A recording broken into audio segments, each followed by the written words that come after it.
up this morning, sun in my eyes, chasing the shadows, reaching for the skies. Years may have flown, but my heart feels young. This fire inside me, it's just begun. Every step forward I can feel the beat, whispers of hope in the rhythm of the street. Life's too precious, don't let it slip away. You've got a story, let it light the way. Live your dreams, oh, don't hold back. You're never too old, just stay on track. Believe in yourself, let your spirit fly. I believe in you, reach for the sky. Don't ever give up, let your voice be loud. Shine like a star, stand out in the crowd. Every scar tells a story, every tear a song. Through the highs and lows, we all belong. With every heartbeat, find your way to go. Dance with the dreams that you long to show. Every age has magic, every heart can soar. Don't close the door, there's always more. Trust in the journey, let your spirit lead. You've got the power, you just gotta believe. Live your dreams, so don't hold back. You're never too old, just stay on track. Believe in yourself, let your spirit fly. I believe in you, reach for the sky. Don't ever give up, let your voice be loud. Shine like a star, stand out in the crowd. Oh, the world can be heavy, it can weigh you down. But lift your head up, wear your crown. You're stronger than you know, you've got a light. Illuminate the dark, turn wrong into right. Live your dreams, oh, don't hold back. You're never too old, just stay on track. Believe in yourself, let your spirit fly. I believe in you, reach for the sky. Don't ever give up, don't ever give up. Let your voice be loud, shine like a star, stand out in the crowd. So take a deep breath, let it all unfold. Your dreams are waiting, be brave, be bold. Life's an adventure, so dance through the fight. You're never too young, you're never too bright. Just live your dreams, let your heart ignite. The world is yours, let it shine tonight.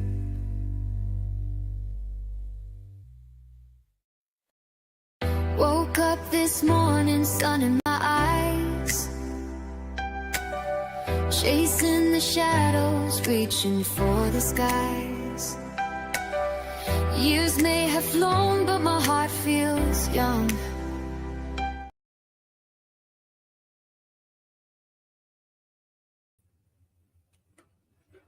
Okay, welcome, fam, and welcome. Okay, welcome to Hearts Echoes, and I hope, and I'm thinking, hope y'all had a good week. I did. Okay, let me get this fixed right. Okay, now, I couldn't, they must did the update on this new website I found. It's called, what was it again? Sonato.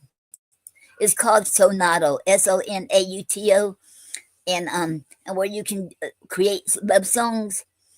many you want for free. All the songs you want. So I did one for the veterans today, and so I salute to all the veterans. Okay, so they must did update on there because I couldn't figure out how to download it. So let me bring it up here. Okay, okay. Share the screen. Okay. We'll bring it up here. So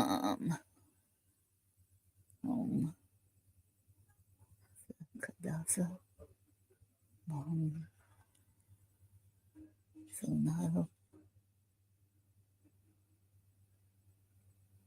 okay. Share.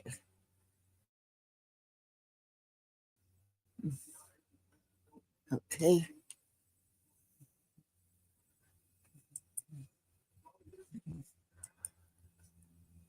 Okay. Let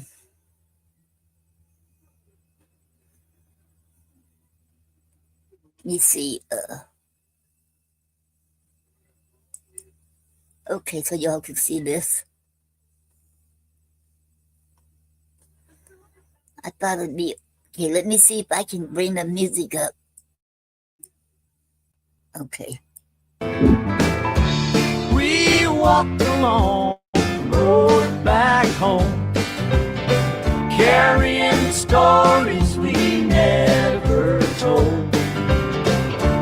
But together we're standing strong, with hearts unbroken and singing proud, singing loud. I still see your faces in the sun on a quiet morning after the storm's been run. Second voice, we held hands through the thunder and rain, found hope woven through pain. And when I stumble, you pull me through. With every memory, I think of you. We walked along the road back home, carrying stories we never told. But together we're standing strong, with hearts unbroken. Singing proud, singing loud.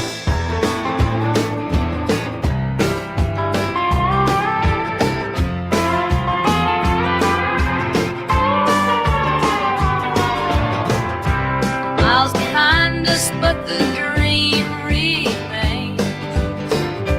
Laughter and tears of living flame. We built something time can't erase.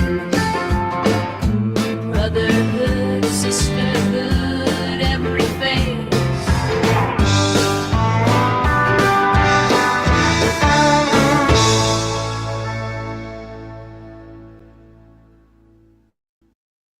Okay. Okay, and maybe move this. Okay. Okay. I hope y'all like that. And that was dedicated to the veterans. And I did that a few minutes ago. Okay. And how's everyone week today? Hope y'all had I hope y'all had a good week this week. And remember, Saturday is the Poetry Club joins 100,000 Poets for Change. Gina Storm and I will be hosting it together. So if y'all want to join, if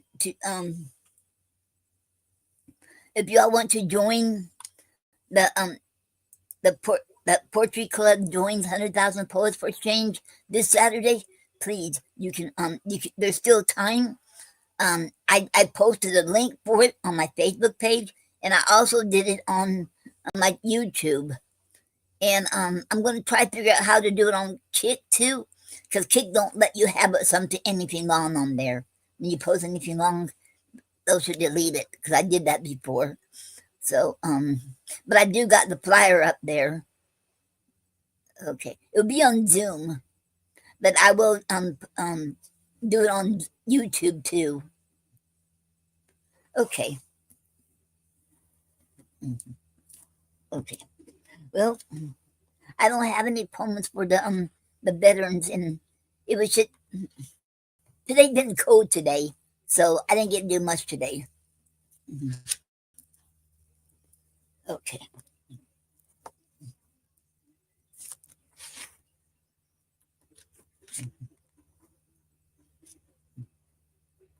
Okay. Okay.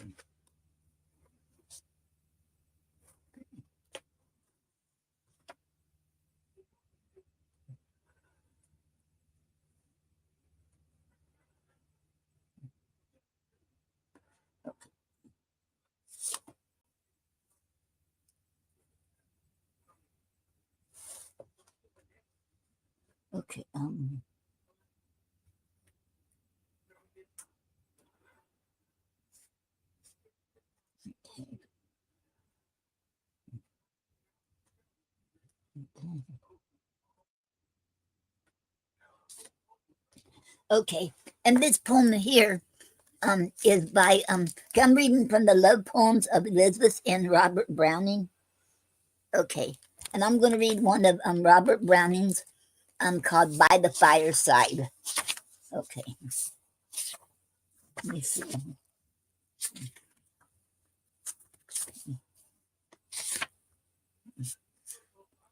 Okay. By the fireside. It says the scene of the declaration in this poem is laid in a little mountain gorge adjacent to the Baths of Lucia, where the Brownings spent the summer of 1853. And this is a poem by the fireside. How will I know what I mean to do when the long, dark autumn evenings come, and where my soul is thy pleasant hue, with the music of all thy voices dumb in life's November too? I shall be found by the fire, suppose, over a great wise book, as beseemeth age, while the shutters flap as a crosswind blows, and I turn the page, not verse now, only prose, till the young ones whisper, finger on lip, there he is at it, deep in Greek. Now then or never, out we slip, to cut from the hazels by the creek, a mainmast for our ship. I shall be at it indeed, my friends. Greek puts already on either side, such a branch work, forth as soon extends to a vista opening far and wide, and I pass out where it ends. The outside frame, like your hazel trees, but the inside archway widens fast, and a rare sort succeeds to these, and we slope to Italy at last, and youth by green degrees. I follow wherever I am led, knowing so well the leader's hand. O woman country, wooed, not wed, loved all the more by earth's mill lands, laid to their hearts instead. Look at the ruined chapel again, halfway up in the Alpine gorge. Is that a tower? I point you plain. Or is it the mill, or an iron forge, break solitude in vain? A turn, and we stand in the heart of things. The woods are round us, heaped and dim. From slab to slab, how it slips and springs, the thread of water single and slim. Through the savage some torrent brings. Does it feed the little lake below? That speck of white just on its marge is Pelia. See, in the evening glow, how sharp the silver spearheads charge when Alp meets heaven in snow. On our other side is a straight up rock, and a path is kept twixt the gorge. and it by boulders, stone where lichens mock, the marks on a moth, and small ferns fit their teeth to the polished block. Oh, the sense of the yellow mountain flowers and thorny balls, each three in one. The club chestnuts throw it on our path and showers. For the drop of the woodland fruits begun, these early November hours. That crimson, the creeper's leaf across, like a splash of blood, intense, abrupt, over a shield, else gold from rim to boss, and lay it for show on the fairy-cupped, elf-needled net of moss. By the rose-flesh mushrooms undivulged, last evening, nay, and today's first dew, yon sudden coral nipple bulged, where a freaked fawn-collared, flaky crew of toadstools peep indulged. And yonder, at foot of the fronting ridge that takes a turn to a range beyond, is a chapel reached by the one-arched bridge, where the water is stopped in a stagnant pond, banked over by the midge. The chapel and bridge are of stone alike, blackish gray and mostly wet.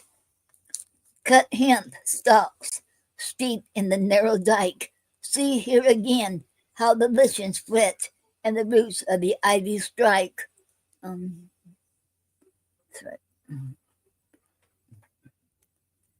Poor little place where as one priest comes on the festa day, if he comes at all, to the dozen folk from their scattered homes, gathered within that precinct, small by the dozen ways one roams, to drop from the charcoal burners' huts, or climb from the hemp dresser's low shed, leave a grange where the woodman stores his nuts, or the wattled coat where the fowlers spread their gear on the cock's bare juts. It has some pretension too, this front, with its bit of Frisco, half-moon wise, set over the porch. Art's early wont. 'Tis John in the desert, I surmise, but has borne the weather's brunt. Not from the fault of the builder, though, for a penthouse properly projects where three carved beams make a certain show, dating. Good thought of our architects. 5, 6, 9, he lets you know, and all day long a bird sings there, and the stray sheep drinks at the pond at times. The place is silent and aware. It has had its scenes, its joys and crimes, but that is its own affair. My perfect wife, my Leonore, O heart, my own, O eyes, mine too. Whom else could I dare look backward for? With whom besides should I dare pursue the path gray heads abhor? For it leads to a cracked sheer edge within. Youth, flowery all the way, there stops, not they. Age threatens, and they contend till they reach the gulf wherein youth drops 1 inch from life's safe hem. With me, youth led, I will speak now. No longer watch you as you sit, reading by firelight that great brow and the spirit's small hand propping it. Mutely, my heart knows how. When, if I think but deep enough, you are wont to answer, prompt as rhyme, and you too find without rebuff response your soul seeks many a times, piercing its fine flesh stuff. My own, confirm me if I tread this path back. Is it not in pride to think how little I dreamed it led to an age so blessed that by the side youth seemed waste instead? My own, sees what the years conduct at first, 'Twas something our two souls should mix as mist do. Each is sucked in each now on the new stream rose, whatever rocks obstruct. Think when our one soul understands the great word which makes all things new, when earth breaks up and heaven expands, how well does change strike me and you in the house not made with hands? Oh, I must feel your brain prompt mine, your heart anticipate my heart. You must be just before and fine. See and make me see for your part new depths of the divine. But who could I have expected this when we two drew together first, just for the obvious human bliss, to satisfy life's daily news, daily thirst, with a theme men seldom might miss? Come back with me to the first of all. Let us lean and love it over again. Let us now forget and now recall. Break the rosary in a purely rain and gather what we let fall. What did I say? That a small bird sings all day long, save when a brown pair of hawks from the wood float with wide wings, strained to a bell against noonday glare. You count the streaks and rings. But at afternoon or almost eve, 'tis better than the silence grows to that degree. You half believe it must get rid of what it knows, its bosom does so heave. Hither we walked then, side by side, arm in arm, and cheek to cheek, and still I questioned or replied, while my heart, convulsed to really speak, lay choking in its pride. Silent, the crumbling bridge we cross, and pity and praise the chapel sweet, and care about the fresco's loss, and wish for our souls a lit-like retreat, and wonder at the moss. Stoop and kneel on the settle under, look through the window's grated square, nothing to see for fear of plunder. The cross is down and the altar there, as if thieves don't fear thunder. We stoop and look in through the grate, see the little porch and rustic door, read dully the dead builder's dare, then cross the bridge that we crossed before, take the path again. But wait, oh moment, one and infinite. The water slips over stalk and stone. The west is tender, hardly bright.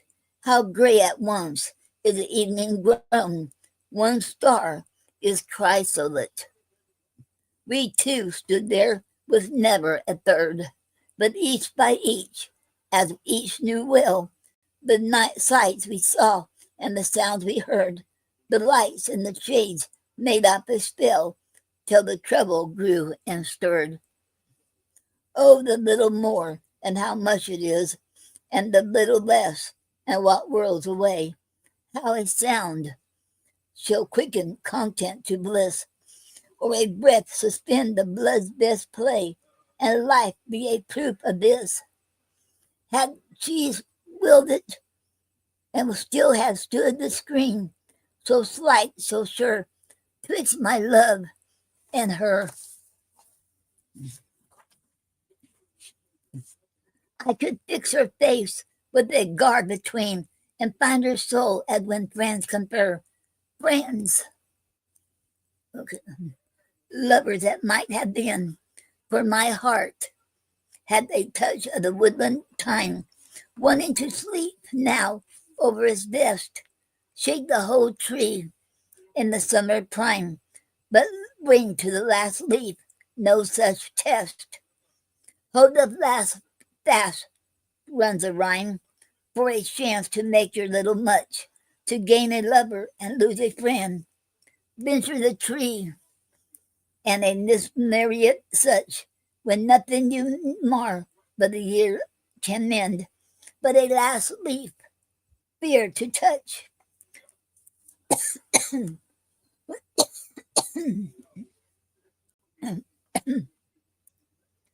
Yet should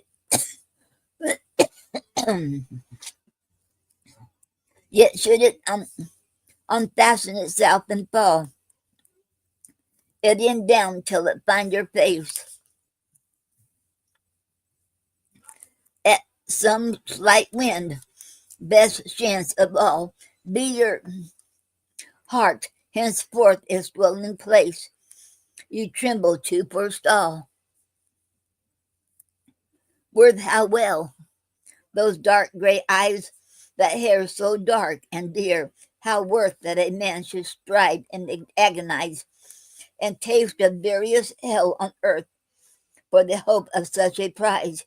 You might have turned and tried a man, set him a space to weary and wear, and prove was suited more your plan, his best of hope or his word despair, yet end as he began. But you spared me this, like the heart you are, and filled my empty heart at a word. If two lives join, there is oft a scar. They are one and one, with a shadowy third. One near one is too far. A moment after, and hands unseen were handing the night around us fast. But we knew that a bar was broken between life and life. We were mixed at last, in spite of the mortal scream. The forest had done it. There they stood. We caught for a moment the powers at play. They had mingled us so for once and good. Their work was done. We might go or stay. They relapsed to their ancient mood. How the world is made for each of us, how all we perceive, and I know in it tends to some moment's project thus, when a soul declares itself to wit by its fruit, the ship, the thing it does. Be ye hate that fruit or love that fruit. It forwards the general deed of man, and each of the many helps to recruit the life of the race by a general plan, each living his own to boot. Okay. I am named and known by that moment's feet. There took my station and degree, so grew my own small life complete, as nature obtained her best of me, one born to love you, sweet, and to watch you sink by the fireside now, back again, as you mutely sit, musing by firelight, that great brow, and the spirit's small hand propping it, yonder my heart knows how. So earth has gained by one man the more, and the gain of earth must be heaven's gain too, and the whole is well worth thinking over when autumn comes, which I mean to do one day, as I said before. The end. And that was Robert Browning's poem By the Fireside. Okay. Okay. Okay, I'm gonna play another song, and because I'm gonna get me I forgot my water. Okay, okay, well, play a song, and this is gonna be a new one that I created using what was it again?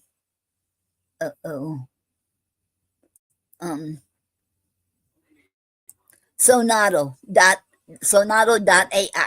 That's the name of it. Okay. Oh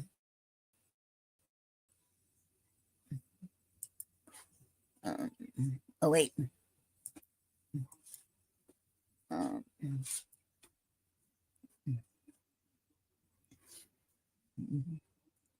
And okay, this one here,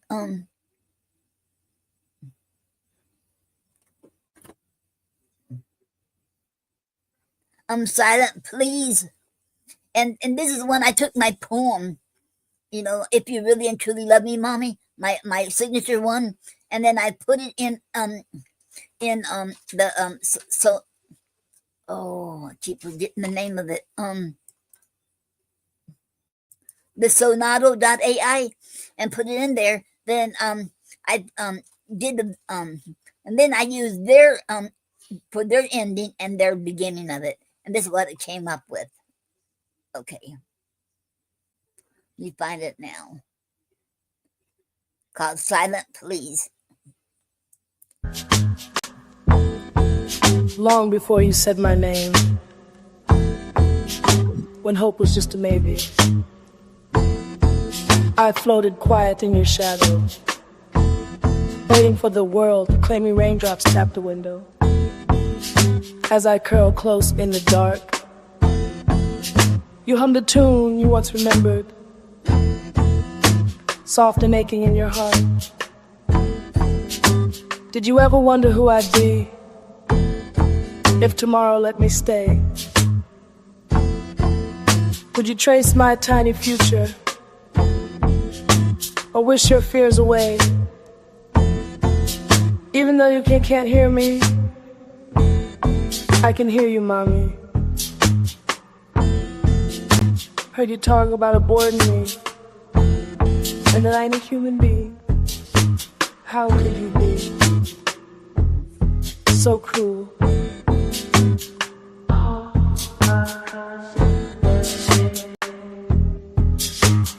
If you really and truly love me, Mommy,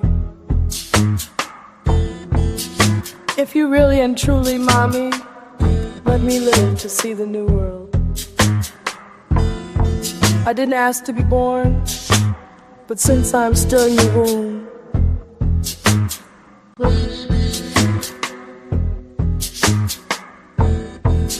let me smell it, let me answer to you the new world.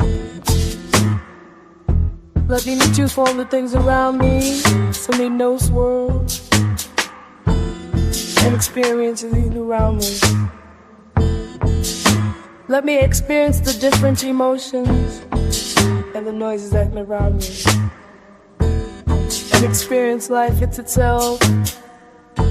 If you really and truly love me, Mommy,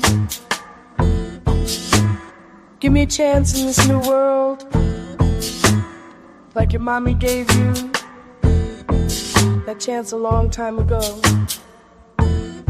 Listen to my inner silent please. If you really and truly love me, Mommy, if you close your eyes, listen, Sanvik, they smell for the world but got rough.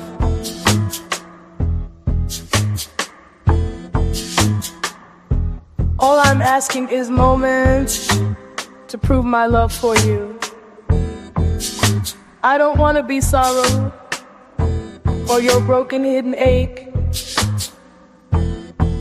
So if you really and truly love me, let me have my turn to try. Just like you once had your son, let me leave and not say goodbye.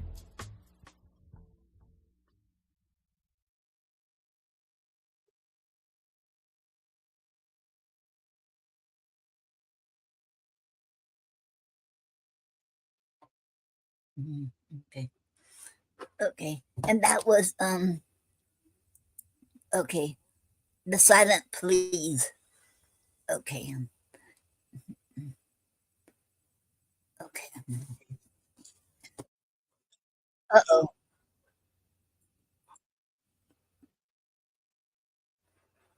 What? Uh-oh. Oh no, what is going on here?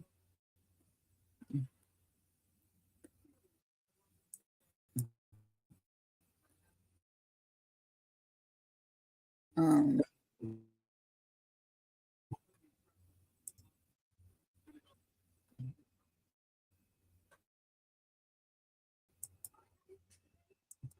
I figured out it was from Kick, and I didn't turn the sound down, so I did now. Okay, and this one is from Robert Browning, called Any Wife to Any Husband. Okay. Any wife to any husband. My love, this is the bitterest, that thou, who art all truth, and who dost love me now, as thine eyes say, as thy voice breaks to say, shouldst love so truly, and couldst love me still, a whole life, a whole long life through, had but love its will, with death that leads me from thee brook delay, I have but to be by thee, and thy hand will never let mine go, nor heart will stand the beating of my heart to reach its place. When shall I look for thee and feel thee gone? When cry for the old comfort and find none? Never, I know, thy soul is in thy face. Oh, I should fade, 'tis willed so. Might I save, gladly I would, whatever beauty gave joy to thy sense, for that was precious too. It is not to be granted, but the soul, whence the love comes, all ravaged leaves that whole. Vainly the flesh fades, soul makes all things new. It would not be because my eye grew dim, thou couldst not find the love there, thanks to him who never is dishonored in the spark he gave us from his fire of fires, and bade remember whence it sprang, nor be afraid whilst that burns on, though all the rest grow dark. So how thou wouldst be perfect, white and clean, outside as inside, soul and souls demean.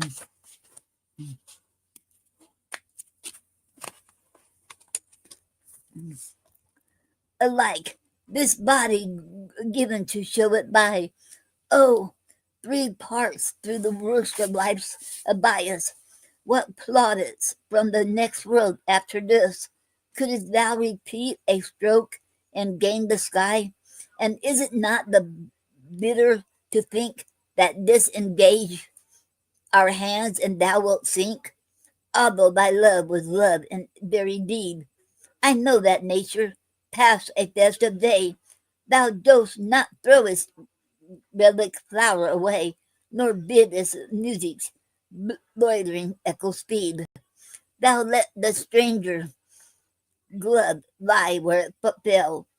If old things remain old things, all is well, for thou art grateful as becomes man best. And hadst thou only heard me play one tune, or viewed me from a window not so soon, with thee would such things fade as with the rest.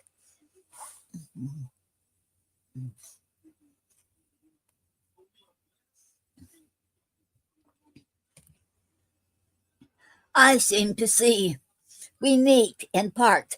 'Tis brief. The book I opened keeps a folded leaf. The very chair I sat on breaks the rank. That is a portrait of me on the wall. 3 lines. My face comes at so slight a call, and for all this, 1 little hour to think.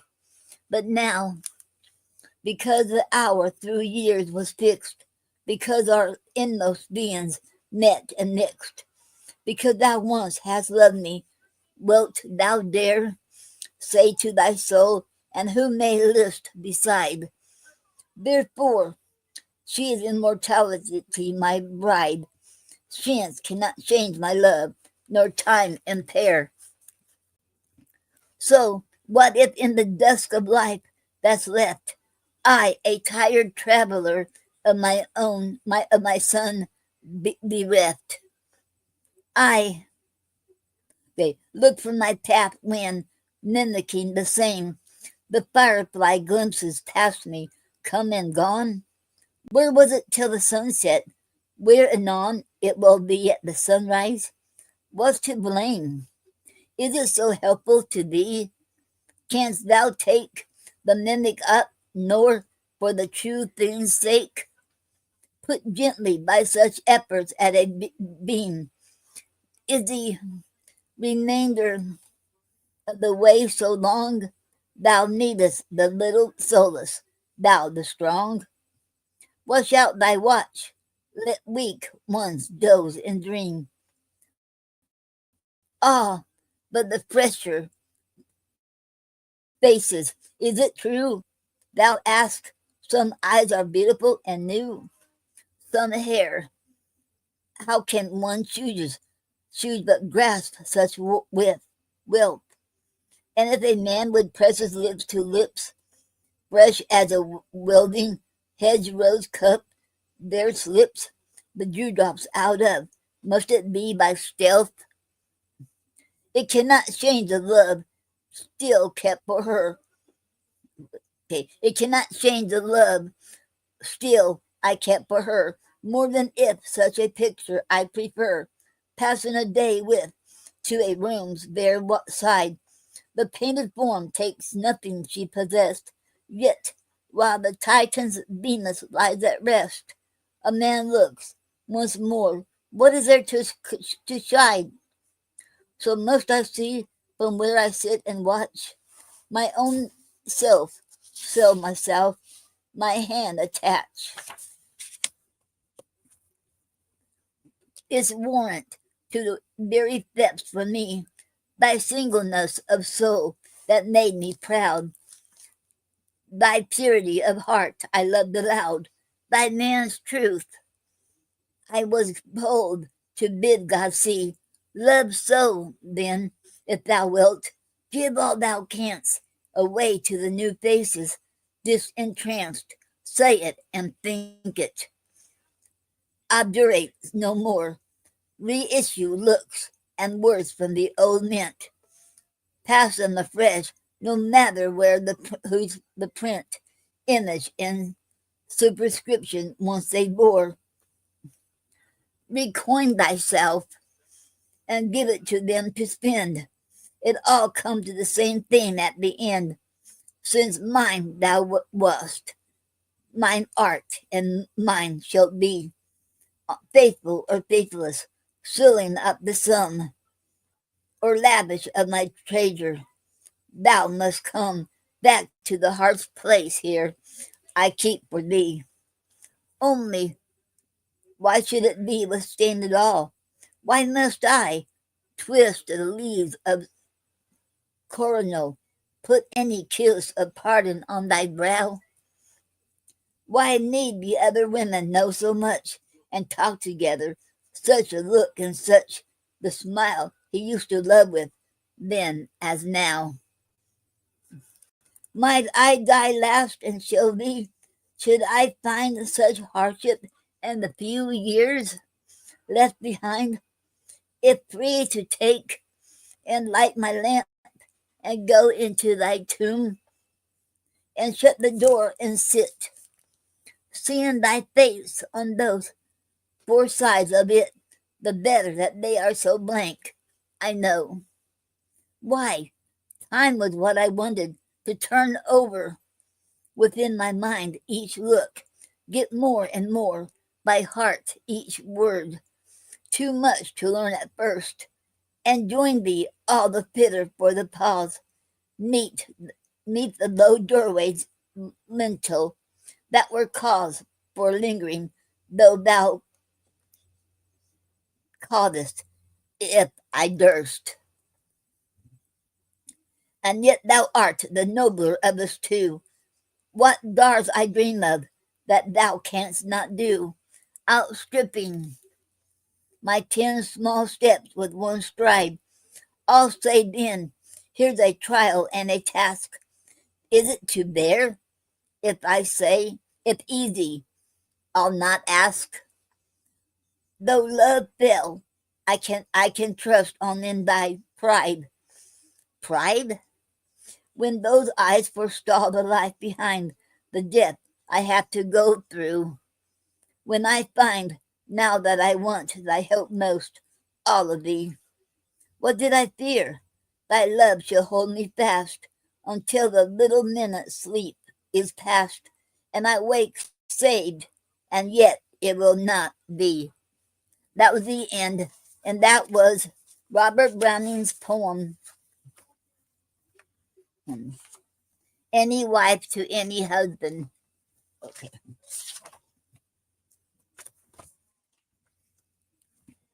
And this is Robert Browning's poem called Misconceptions. Okay. Okay. This is a spray the bird clung to, making it blossom with pleasure. Ere the high treetop she sprung to, fit for her nest and her treasure. Oh, what a hope beyond measure was a poor spray's which the flying feet hung to. So to be singled out, built in, and sung to. This is a heart the queen leant on, thrilled in a nin erotic. Ere the true bosom she bent on, meet for love's regal dogmatic. Oh, what a fancy ecstatic was a poor heart's, ere the wonder went on, love to be saved for it, proffered to spend on. The end. And that was Misconceptions by Robert Browning. Okay. Okay.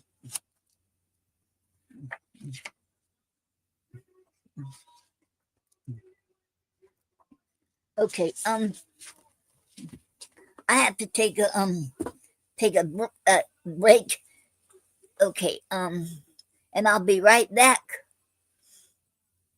Okay.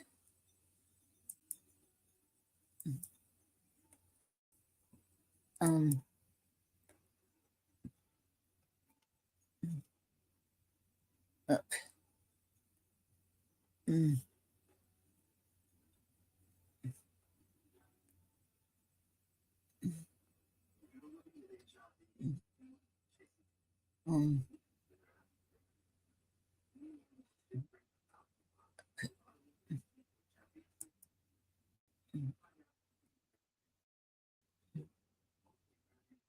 Minute.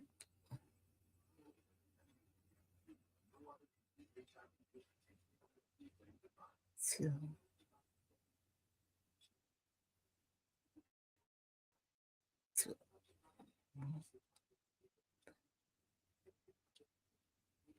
okay. Wait.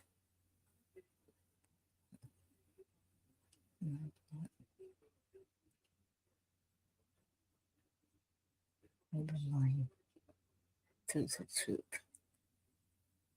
Simple truth.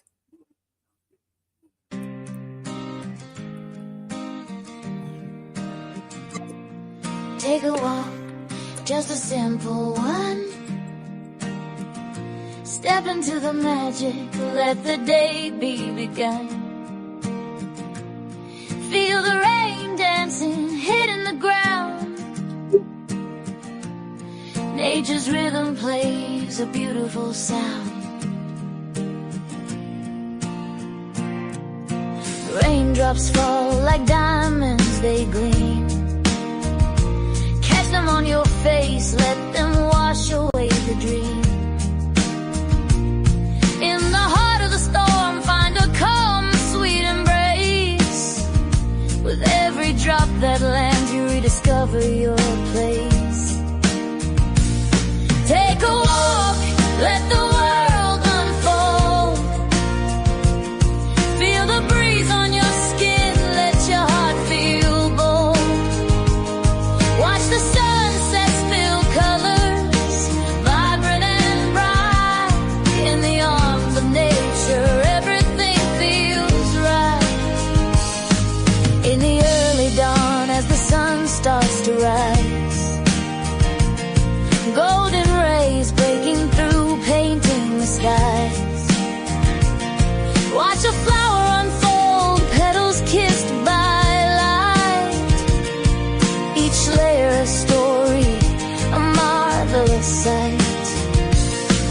Every moment's a treasure, every breath pure delight. Nature's art on display, everything feels bright. Take a walk, let the world unfold. Feel the breeze on your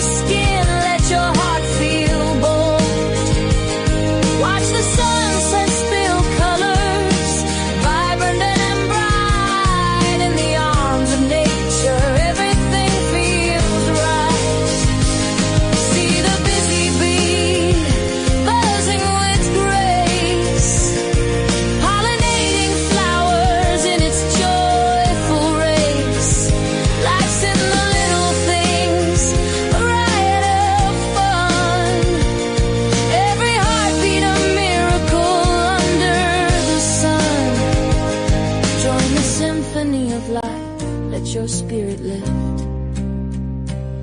Finding joy in the simple, that's the greatest gift. So take a breath, let go of your fears. Dance with the raindrops, let them wash your tears. Embrace the moments, let the world spin. With every stride you take, let your journey begin. Life's a canvas painted in shades rich and bold. Walk through the wonders, let your heart unfold. Take a walk, let the world unfold. Feel the breeze on your skin, let your heart feel bold. Watch the sunset spill colors, vibrant and bright. In the arms of nature, everything feels right. So grab a friend or go alone. Take your time, let the magic be known. In every step you take, let your spirit soar high. Find the joy in small things under vast open sky. Take a walk, just a simple one. In this beautiful world, we're all together as one.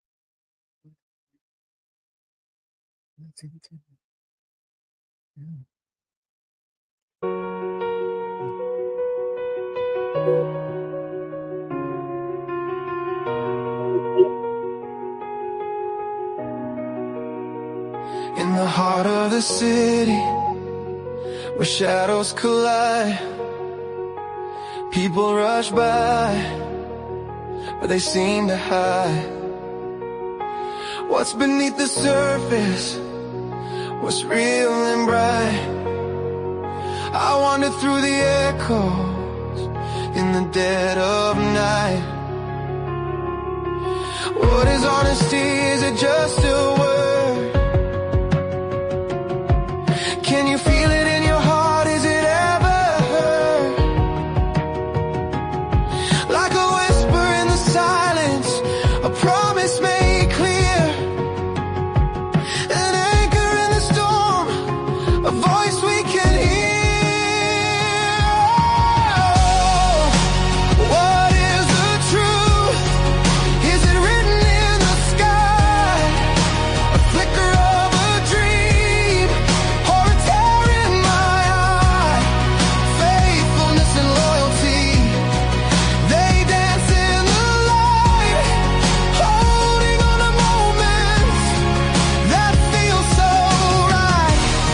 Let's take a leap of faith and rise above the doubt. In search of our truth, we'll find what it's about.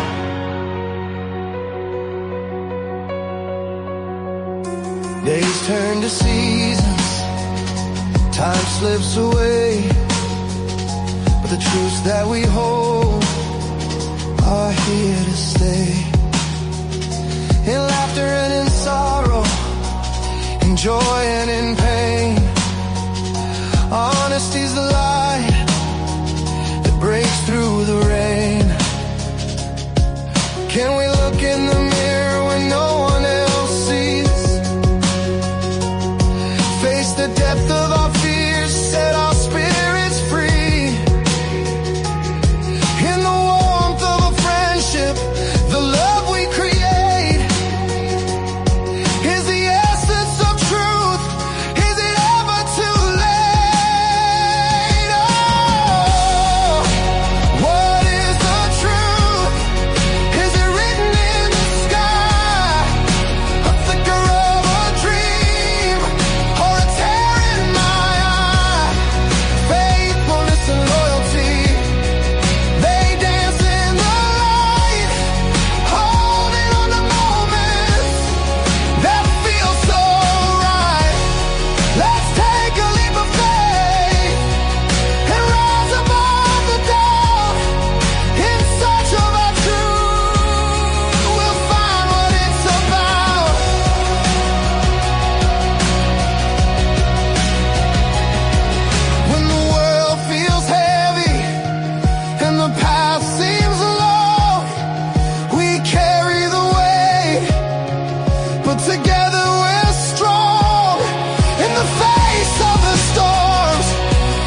break the chains of all the doubt and fear. Embrace the truth, let's make it clear. With every heartbeat, with every breath, we'll find our way home, we'll conquer death. Honesty is not just a way to behave, it's a journey of the heart, it's soldiers we save. With loyalty beside us, through thick and thin, here's to every soul who dares to begin. So hold me close as we ride this wave. Together we'll find it's love that we crave. In the vibrant hues of life, let's paint the scene with honesty, faithfulness, living a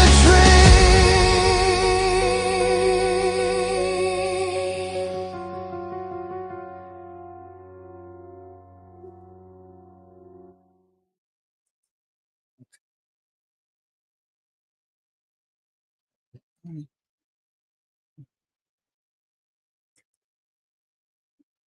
Okay, I wonder what. Okay, see what this is.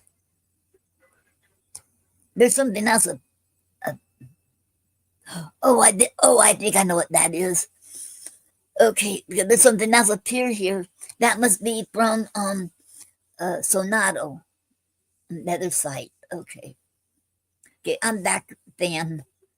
Okay, let me put it in a case anybody wants to come on here and read your poetry. Let me put it up here.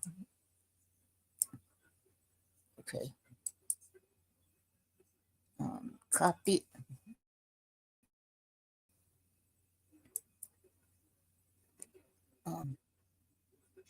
Text.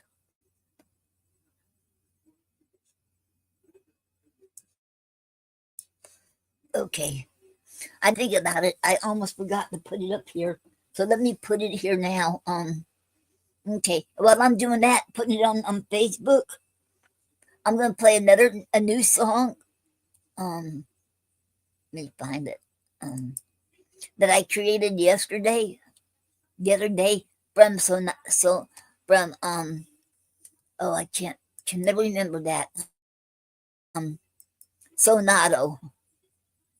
Okay. Okay.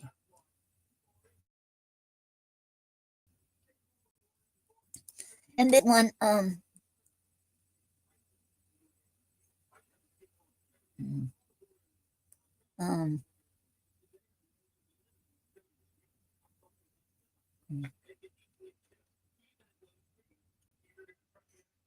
hold the line. I just can't remember what. Okay.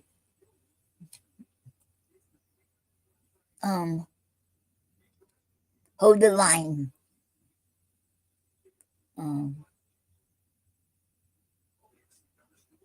Yep.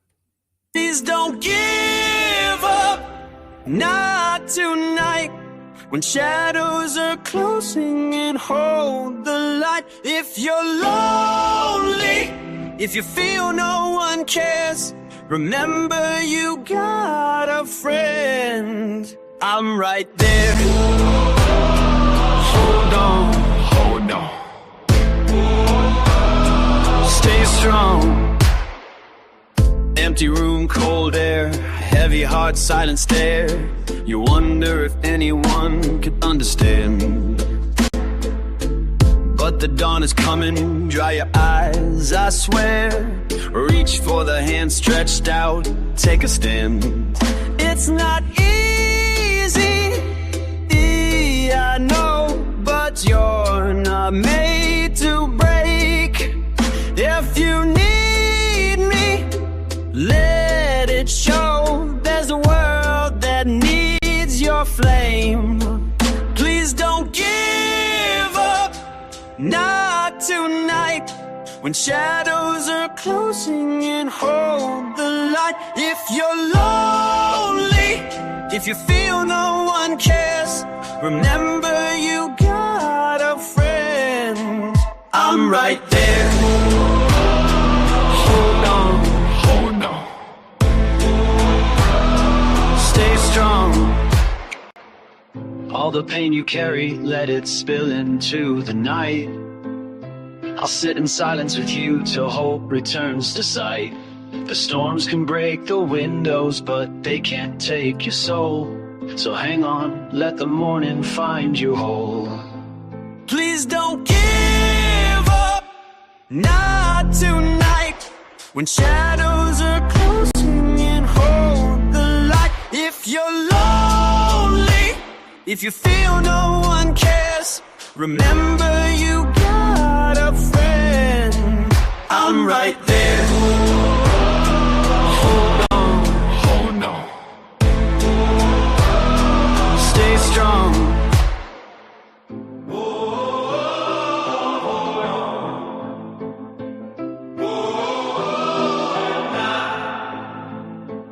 Even in silence, I'll carry your name through the sleepless hours, through the pouring rain. If the world feels colder than the tears you cry, let my promise lift you, help you rise. Whoa. Hold on. And hold you along. Hold on.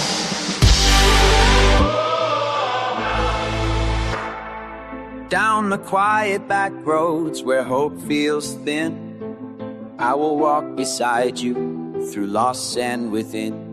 Every memory of pain, every crack in the stone is a place for the light to finally be known. Please don't give up, stay with me through the hardest hours. We'll find what could be. If your story trembles, if your hands can hold on, let my voice remind you, you're never alone. Okay, and that was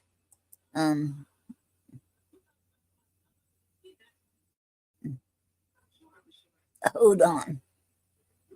Okay.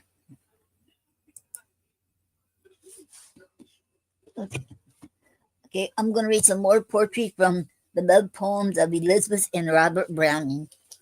Okay.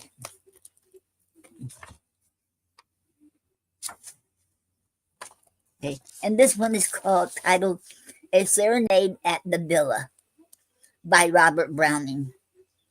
That was I you heard last night when there rose no moon at all, nor to pierce the strained and tight tent of heaven, a planet small.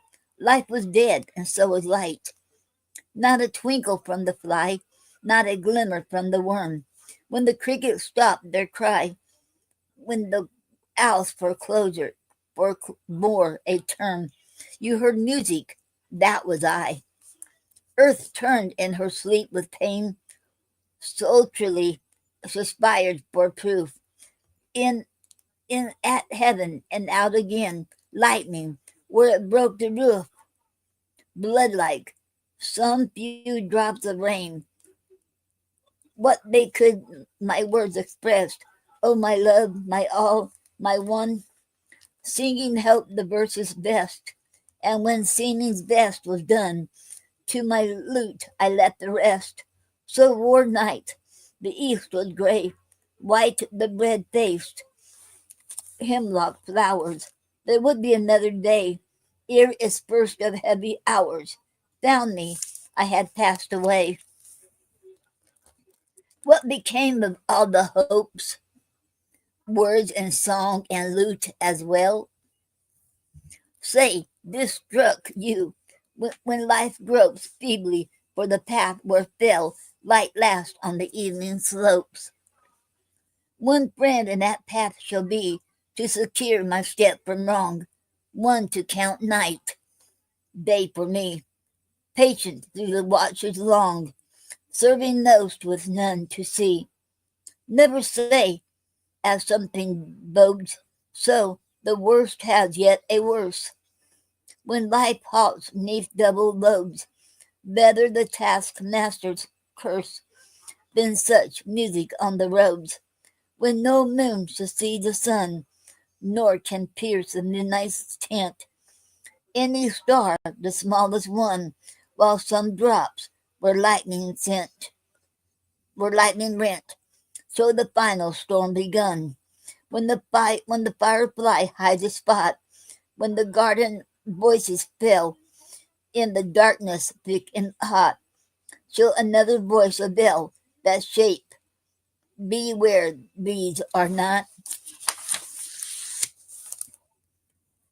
Has some plague a longer lease, proffering its help uncouth? Can't one even die in peace, as one shuts one's eyes on youth? Is that face the last one sees? Oh, how dark their villa was, windows fast and obdurate. How the garden grudged me grass where I stood, the iron gate, ground its teeth to let me pass. The end. And that was Robert Browning's poem, A Serenade at the Villa. Okay.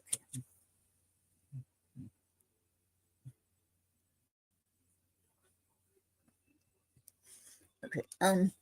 And this one is titled One Way of Love by Robert Browning. All June I bound the rose in sheaves. Now, rose by rose, I strip the leaves and strew them where Pauline may pass. She will not turn aside. Alas, let them lie. Suppose they die? The chance was they might take her eye. How many a month I strove to suit these stubborn fingers to the lute. Today I venture all I know. She will not hear my music. So break the string, pull music's wing. Suppose Pauline had bade me sing. My whole life long I learned to love. This her hour my utmost art I prove, and speak my passion, heaven or hell. She will not give me heaven. 'Tis well. Lose who may, I still can say, those who win heaven, blessed are they. The end. And that was One Way of Love by Robert Browning. And if anybody wants to come on here and read your poetry or want to talk and or someone talk about your events or anything, you can come on here anytime. And I put the link in the chat, in the my Facebook chat, in the my Kick chat, and also in YouTube chat. So you can either click on it, it'll take you right here, or copy and paste the address and put in your address bar, it'll take you right here where I'm at. Okay.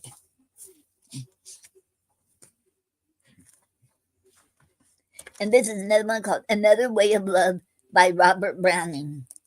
Okay.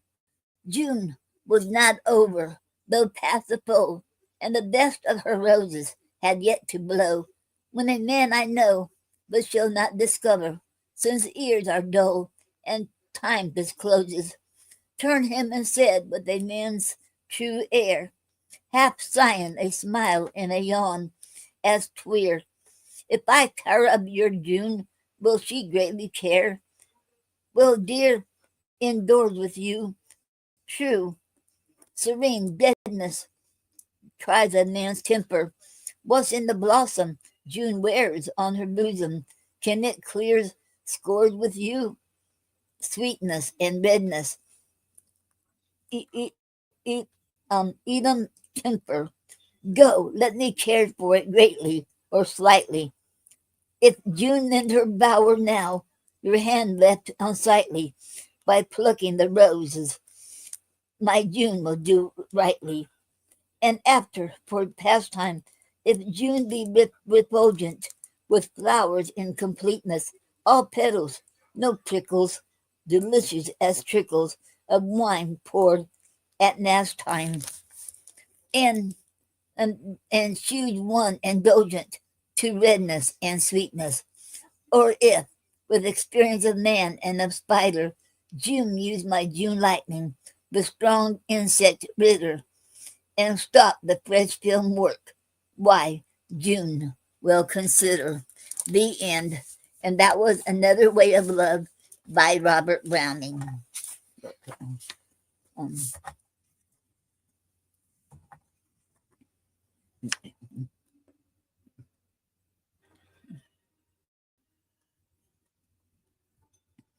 and this one's titled Respectability by Robert Browning. Dear, had the world in its caprice deigned to proclaim, I know you both have recognized your plighted troth in sponsor for you, live in peace.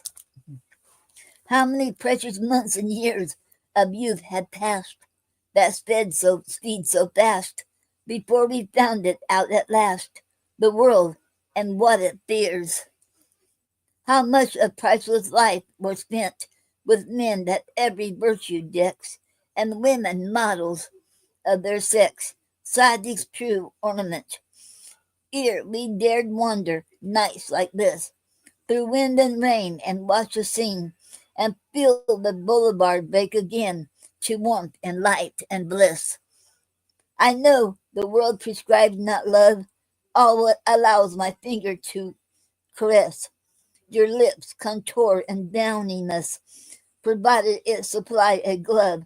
The world's good word, the institute, Godot receives Montalembert. Ere down the court, 3 lampions flare, put forward your best foot. The end. And that was Respectability by Robert Browning.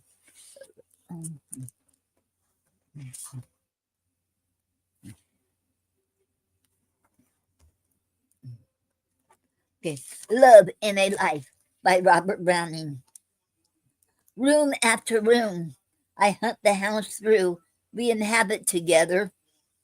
Heart, fear nothing, for heart, thou shalt find her next time herself.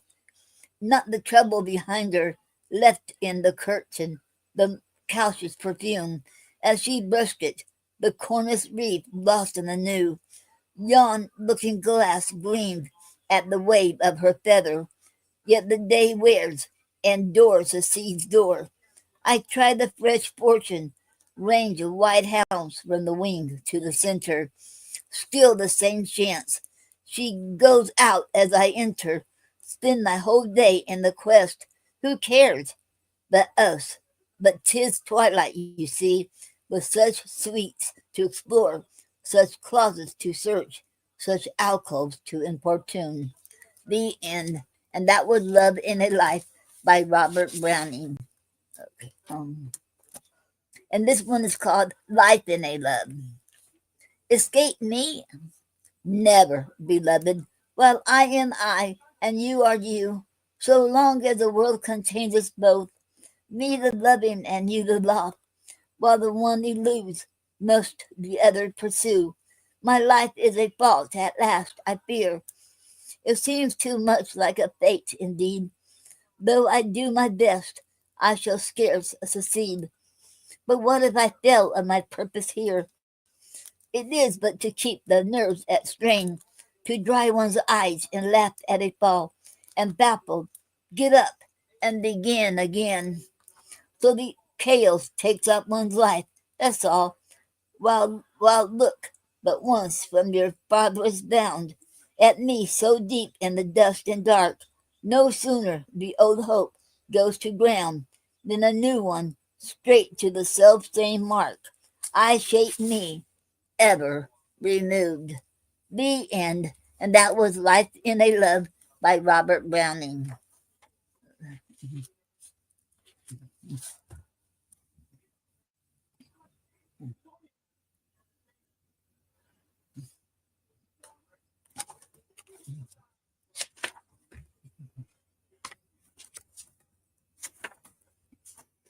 And this one is called In a Year by Robert Browning. Never any more while I live need I hope to see his face as before. Once his love grown shrill, mine they strive, bitterly re-embrace, single still. Was it something said, something done, vexed him? Was it touch of hand, turn of head? Strange, that very way love begun. I as little understand love decay. When I sewed or drew, I recall how he looked as if I sung, sweetly too. If I spoke a word, first of all, up his cheek the color sprung. Then he heard, sitting by my side, at my feet, she has, so he breathed hot but air, so he breathed but air I breathed, satisfied. I too at love's brim touched the sweet. I would die if death bequeathed sweet to him. Speak, I love thee the beat best, he exclaimed. Let thy love my own foretell, I confess. Clasp my heart on thine, now unbiased, unblamed, now unblamed. Since upon thy soul as well hangeth mine. Was it wrong to own thee in truth? Why should all the giving prove his alone? I had wealth and ease, beauty, youth. Since my lover gave me love, I gave these. That was all I meant, to be just, and the pageant I had raised to content, since he chose to change gold for dust. If I gave him what he praised, was it strange? Would he love me yet, on and on, while I found some way undreamed, paid my debt, gave more life and more, till all gone? He should smile, she never seemed mine before. What? She felt a while, must I think? Love so different with us men. He should smile, dying for my sake, wild, white and pink. Can't we touch these bubbles, then but they break? Dear, the pang is brief. Do thy part, have thy pleasure. How perplexed grows belief. Well, this cold clay clod was man's heart. Crumble it, and what comes next? Is it God? The end. And that was In a Year by Robert Browning.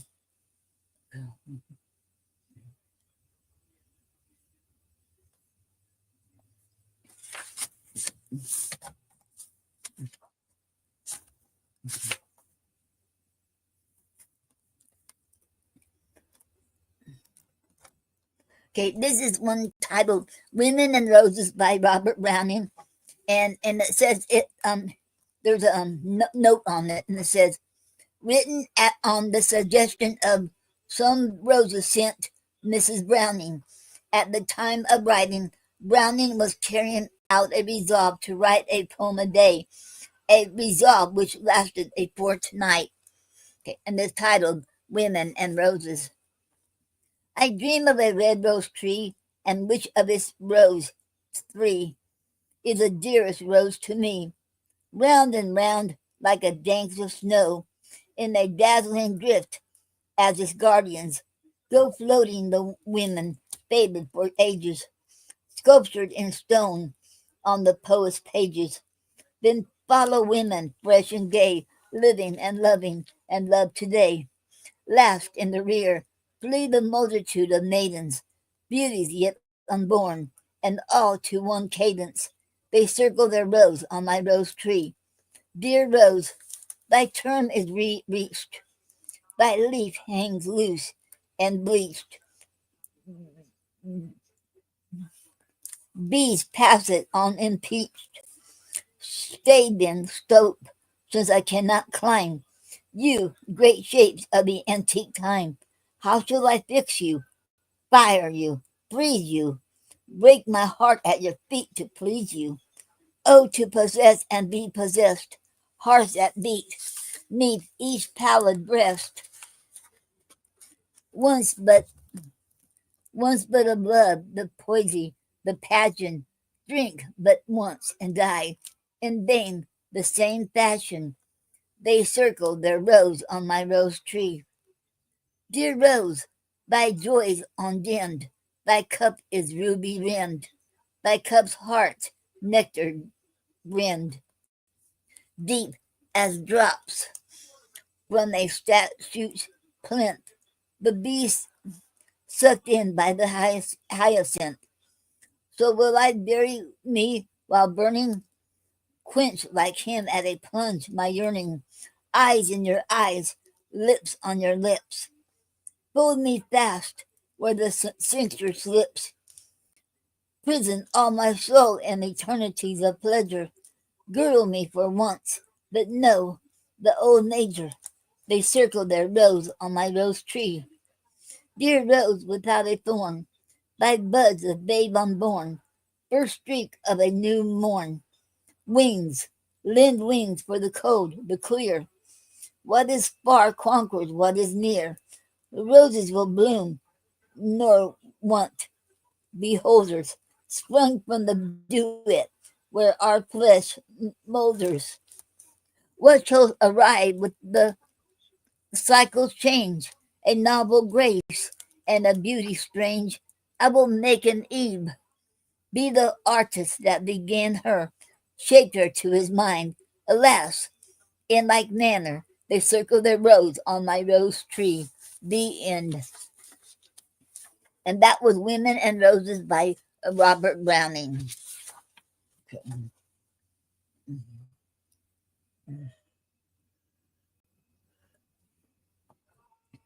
Okay, I'm going to play another song. And remember, okay, if y'all want to come on here, you sure can. Okay. Um,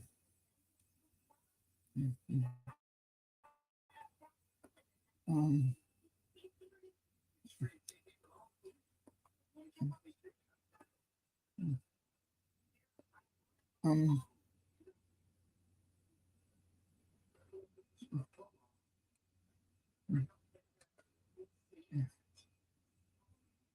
oh,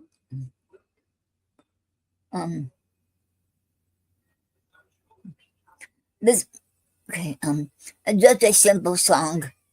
Okay. I created that too using Sonato too. Why can't we all get along? Why we stumble and fall? It's a simple song, you could sing if you'd hear me call.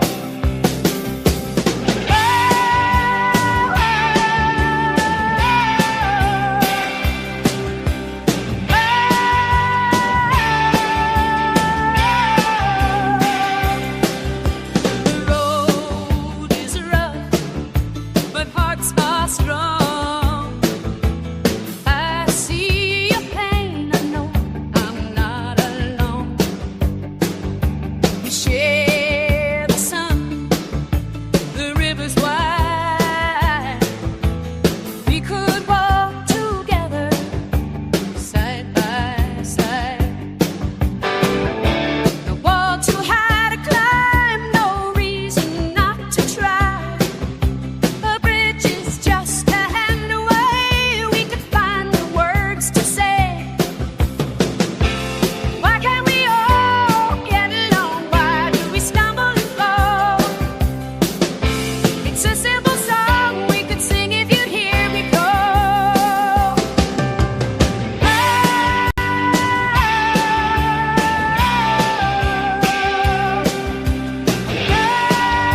And that was just a simple song.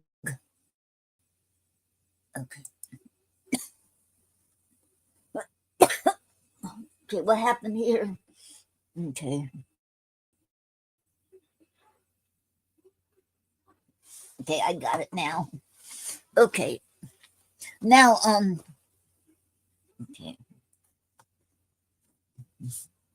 I'll read some more poetry. And if anyone wants to come up here, you can.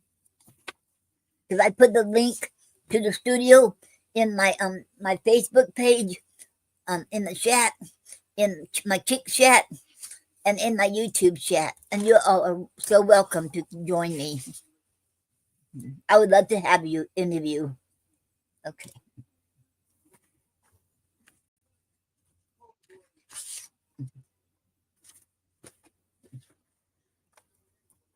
Um,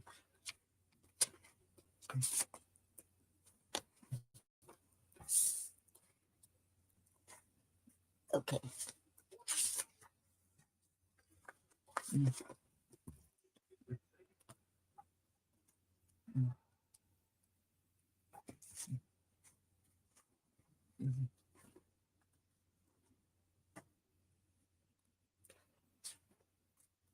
Okay.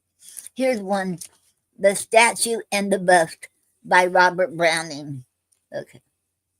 There's a palace in Florence the world knows well, and a statue watches it from the square. And this story of both do our townsmen tell.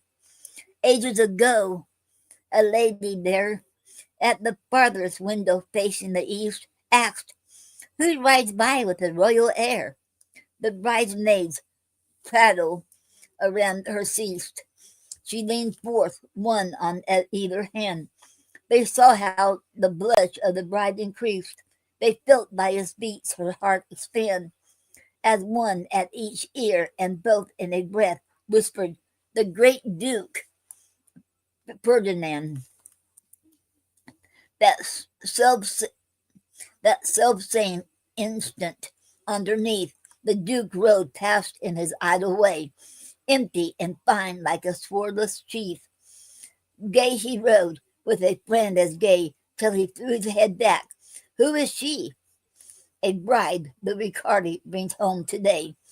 Hair in heaps lay heavily over a pale browed peer, carved like the heart of the cool black tree, crisped like a war steed's enclosure, and vainly sought to dissemble her eyes of this blackest black our eyes endure. And lo, a blade for a nice in price filled the fine empty sheep of a man. The Duke grew straightway brave and wise.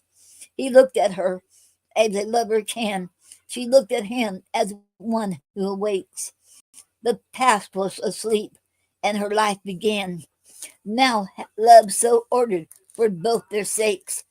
A feast was held that self-same night, in the pile which the mighty shadow makes. For Via Larga is 3 parts light, but the palace overshadowed one, because of the crime which made God requite. To Florence and God the wrong was done through the First Republic's murder there by Cosimo and his cursed son. The Duke, with the statue's face in the square, turned in the midst of his multitude at the bright approach of the bridal pair. Face to face the lover stood a single minute and no more, while the bridegroom bent as a man subdued. Thou tell his bonnet brushed the floor, for the Duke on the lady a kiss conferred, as the courtly custom was of yore. In a minute can lovers exchange a word? If a word did pass, which I do not think, only one out of 1,000 heard, that was a bridegroom. A day's brink, he and his bride were alone at last, in a bed chamber by a taper's blink. Calmly he said that her lot was cast, that the door she had passed was shut on her, to the final catafalque repast. The world, meanwhile, is noise and air, is noise and stir through a certain window facing the east. She could watch like a convent chronicler, since passing the door might lead to a feast, and a feast might lead to so much beside. He, of many evils, showed the least. Freely I choose to, said the bride. Your window and this world suffice, replied the tongue, while the heart replied, if I spend the night with that devil twice, may his window serve as my loop of hell, whence a damned soul looks on paradise. I fly to the Duke who loves me well, sit by his side and laugh at sorrow, ere I count another a bell. 'Tis only the cost of a page to borrow, and tie my hair in a horse boy's trim, and I saved my soul, but not tomorrow. She thanked herself.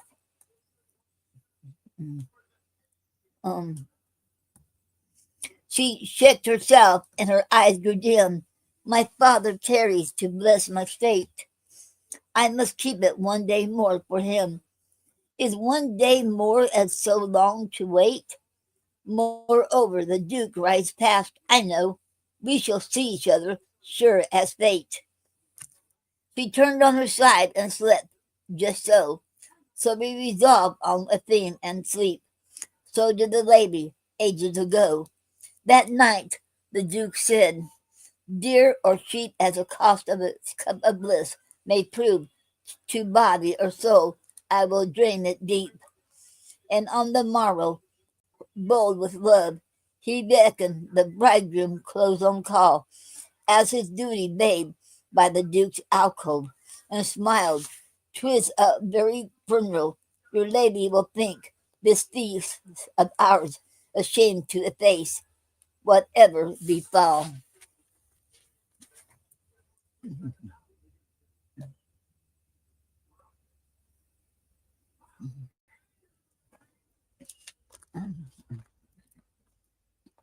What if we break from the Arno bowers and try if Petrodel cool and green? Cheered last night's fault with his morning flowers, the bridegroom, not a thought to be seen, on his steady brow and quiet mouth, said, too much favor for me so mean. But alas, my lady leaves the south. Each wind that comes from the pent Apennine is a menace to her tender youth, nor a way exist the wise opine, if she quits her palace twice this year, to avert the flower of life's decline. Quoth the Duke, a sage in a kindly fear. Moreover, Petrodel is cold this spring. Be our feast tonight, as usual here. And then to himself, which night shall bring thy bride to her lover's embraces full? Or I am the fool, and thou art the king. Yet my passion must wait a night, nor cool. For tonight the envoy rides from France, whose heart I unlock with myself, my two. I need thee still, and might miss perchance. Today is not wholly lost beside, with his hope of my lady's countenance. For I ride, what should I do but ride, and passing her palace, if I list, may glance at his window will betide. So said, so done, nor the lady missed one ray that broke from the ardent brow, nor a curl of the lips where the spirit kissed. Be sure that each renewed the vow, no morrow's sun should arise and set, and leave them then as it left them now. The next day passed, and next day yet, with still fresh cause to wait one day more, ere each leaped over the parapet, and still, as love's brief morning wore, with a gentle start, half smile, half sigh, They found love not as it seemed before. They thought it would work infallibly, but not in despite of heaven and earth. The rose would blow when the storm passed by. Meantime, they could profit in winter's death and winter's dearth by store of fruits that supplant the rose. The world and its ways have a certain worth, and to press a point while these oppose were simple policy. Better wait. We lose no friends and we gain no foes. Meantime, worse fates than a lover's fate, who daily may ride and pass and look where his lady watches behind the grate, and she watches squared like a book, holding one picture and only one, which daily to find she undertook. When the picture was reached, the book was done, and she turned from the picture at night to scheme of turning it out for herself next sun. So weeks grew months, years, gleam by gleam. The glory dropped from their youth and love, and both perceived they had dreamed a dream, which hovered, as dreams do, still above. But who can take a dream for a truth? Oh, hide our eyes from the next remove. One day, as a lady saw her youth depart, and the silver thread that streaked her hair, and worn by the serpent's tooth, the brow so puckered, the chin as so peaked, and wondered who the woman was, hollow-eyed and haggard-cheeked, fronting her silent in the glass. Someone here, she suddenly said, before the rest of my old self passed. Him, the carver, they hand to Abe, who fashions the clay no love will change, and fixes the beauty never to fade. Let Robin's craft, so apt and strange, arrest the remains of young and fair, and rivet them while the seasons range. Make me a face on the window there, waiting as ever, mute the while, my love to pass below in the square, and let me think that it may beguile dreary days with which the dead must bend down in their darkness under the aisle, to say, what matters it at the end? I did no more while my heart was warm than does that image, my pale-faced friend. Where is the use of the lips' red charm, the heaven of hair, the pride of the brow, and the blood that blues the inside arm, unless we return, as the soul knows how, the earthly gift to an end divine? A lady of clay is as good, I trow. The long ear, Rabia's carness fine, with flowers and fruits which leaves in lace, will sit where now in the empty shrine. And leaning out of a bright blue space, as a ghost might lean from a chink of sky, the passionate pale lady's face, iron ever, with earnest eye and quick turned neck at its breathless stretch, someone who ever is passing by. The Duke has sighed like the simplest wretch in Florence. Youth, my dream escapes. Will its rector stay? And he bade them fetch some subtle molder of raisin shapes. Can the soul, the will, die out of the man ere his body find the grave that gapes? John of Doughty shall effect my plan. Set me on horseback here aloft, alive as a crafty sculptor can. In the very square I have crossed so oft, that men may admire when future sons shall touch the eyes to a purpose soft, while the mouth and the brow stay brave in bronze, admire and say, when he was alive, how he would take his pleasure once. And it shall go hard, but I contrive to listen the while and laugh in my tomb at idleness which aspires to strive. So, while these wait the trump of doom, how do their spirits pass, I wonder, nights and days in the narrow room? Still, I suppose, they sit and ponder what a gift life was ages ago. 6 steps out of the chapel yonder, only they see not God, I know, nor all that chivalry of his. The soldier saints who row on row burned upward each to his point of bliss, since the end of his life being manifest, he had burned his way through the world to this. I hear you reapproach. The delay was best, for their end was a crime. Oh, a crime will do as well, I replied, to serve for a test.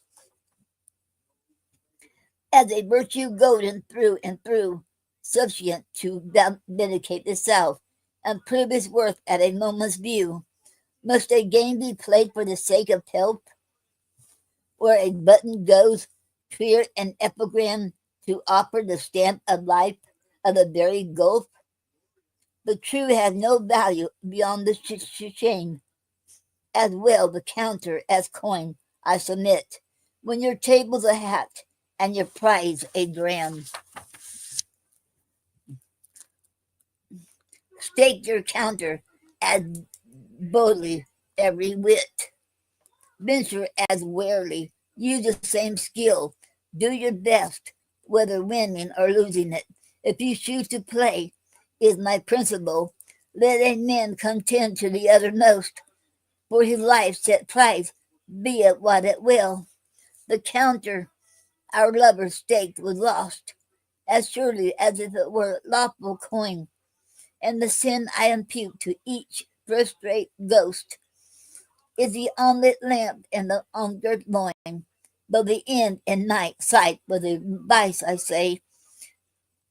You of this virtue we issue join. How strive you? Dite fabula, the end. And that was Robert Browning's poem.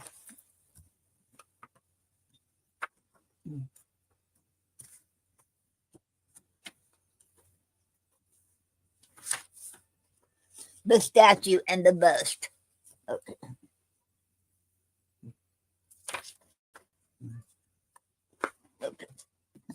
Okay, let me play another song. Okay.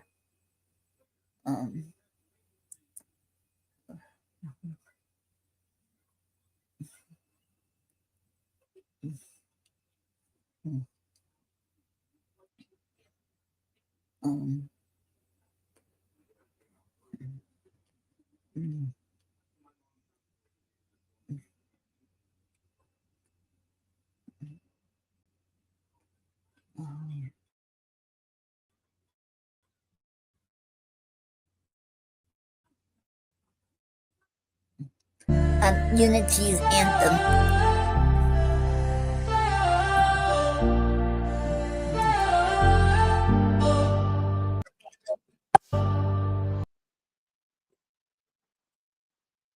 Okay, I'm going to take a break, and I'll be right back. It's been 2 hours already, so I'm going to take a break.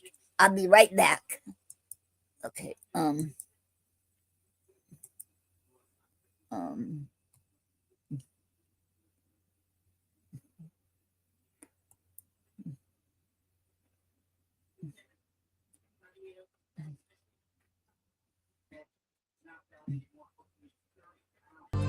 In a world that feels so heavy, hearts are worn and torn.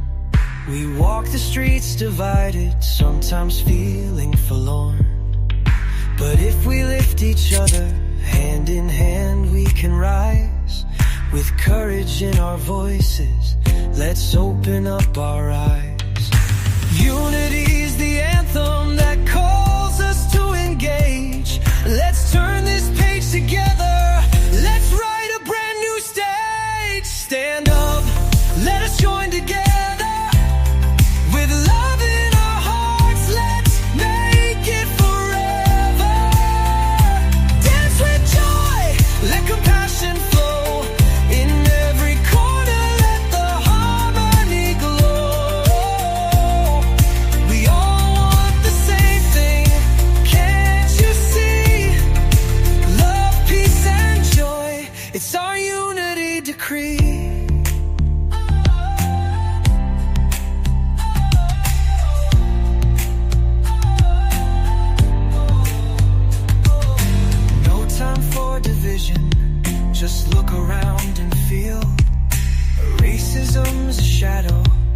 let's shine the light and heal.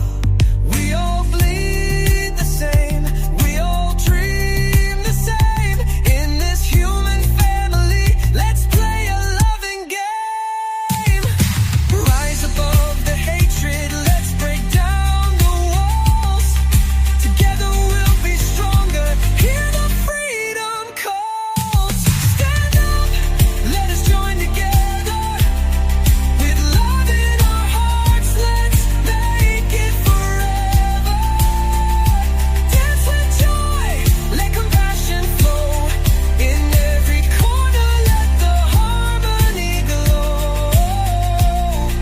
We all want the same thing, can't you see? Love, peace, and joy, it's our unity decree. It's time to embrace our differences, let's celebrate. From every walk of life, let's open up the gate. Empathy and kindness, they pave the way to peace. In the garden of acceptance, let our worries cease. So lift your voice up high, let your spirit sing. Together as a community, we can change everything. Stand up, let us join together.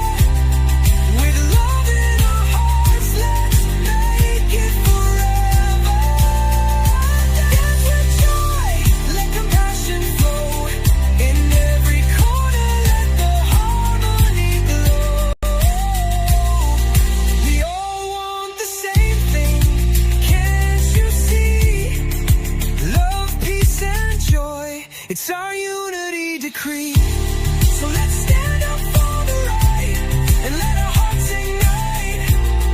With every step we take, let's move toward the light. In this symphony of life, let love be our song. Together we will rise, together we belong. Stand up for love, joy, and peace. In unity we flourish, let division cease.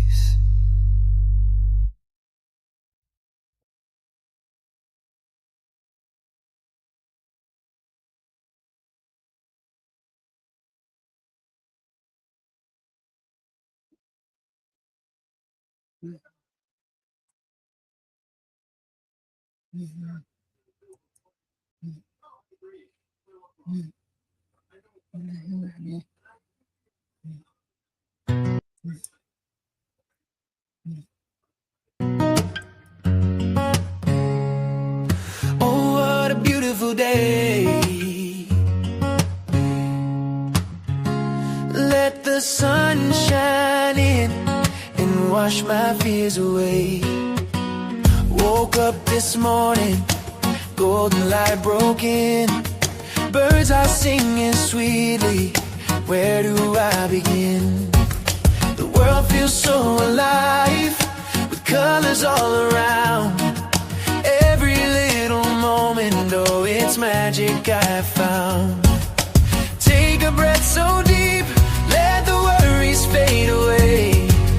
Hear the laughter dancing where the children play. Stop and smell the poetry, life's a canvas, let it be. Every heartbeat sings the song in the little things. We all belong. Be happy, let your spirit soar. Count your blessings, cherish more. Thankful that you're alive today. Oh, what a beautiful day.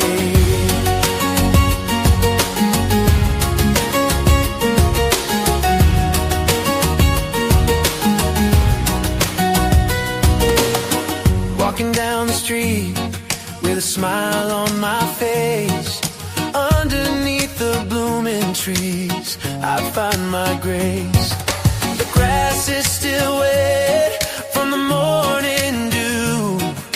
Nature whispers gently, saying I see you. Moments turn to memories, the laughter that we share. Life's beautiful pages filled with love and care. Stop and smell the poetry, life's a canvas, let it be. Every heartbeat sings the song in the little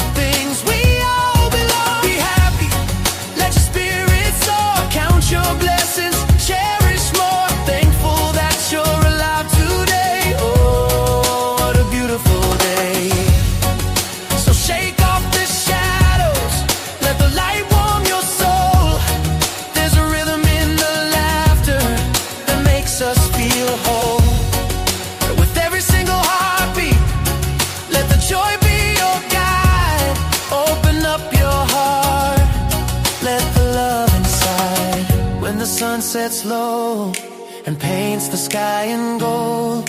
Remind yourself of all the stories yet untold. Hold on to the moments, dance beneath the stars. Life's a fleeting journey, let it take you far. Stop and smell the poetry. Life's a canvas, let it be. Every heartbeat sings the song in the little things. We all belong. Be happy, let your spirit soar. Count your blessings, cherish more. Thankful that you're alive today. Oh, what a beautiful day. So here's to the laughter, to the tears that fill our eyes, to the moments that matter, like the stars across the skies. Celebrate the journey, every path, every way. Grateful for the now. Oh, what a beautiful day.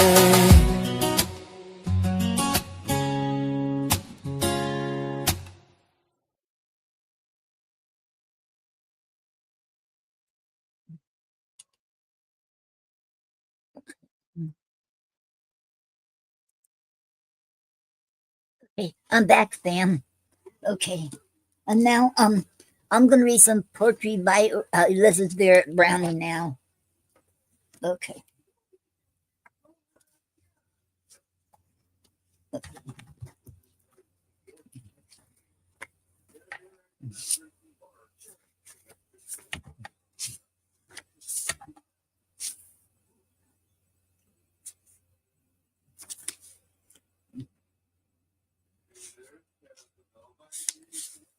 Okay, before I start reading Elizabeth Barrett Browning poetry, I'd like to read something, from this book, The Love Poems of Elizabeth and Robert Browning. And this is the foreword. And the foreword, who wrote this? It's a foreword. Okay. It says here, the story of the Brownings is one of the strangest love stories of literature. Elizabeth Barrett was a 39-year-old invalid when Robert Browning, 6 years younger than she, stormed impetuously into her life. She was already a well-known author. He was a rising but scarcely recognized poet. Born in Durham, March 6, 1806, the eldest of 11 children, Elizabeth was extraordinary precocious. She read Greek at 8. At 12, she wrote an epic in 4 books, The Battle of Marathon, which her father had printed. At 15, she injured her spine, either by a fall from a horse or by a strain caused by tightening the saddle girths. A persistent cough kept her confined in London with occasional visits to the seashore. The death of a beloved brother by drowning and her father's jealous possessiveness plunged her into a half-real, half-enforced melancholy. Approaching her 40s, she seemed destined for a life of shrouded individualism. Her father, Edward Moulton Barrett, has been pictured as a cruel and almost tyrannical parent. Beezer's popular play, The Barretts of Wimpole Street, presents him in the light of a villain, violent and even vindictive, a man from whom his children shriek in fear and who commanded their obedience but not their love. The disciples of Froude have made much of a subconscious, insidious attachment and have rung changes on the paradox of fascination and fear, of loving and loathing. But Elizabeth Barrett's oldest child and his favorite daughter was not, as we might be led to believe, devoted by her father's love. She returned his affection not only with the unreckoning simplicity of a child, but with the full understanding of a constant companion. a collection of her poems carried this straightforward tribute. And this is a poem she wrote. It says here, Dedication to My Father by Elizabeth Barrett Browning. Okay, let me get some.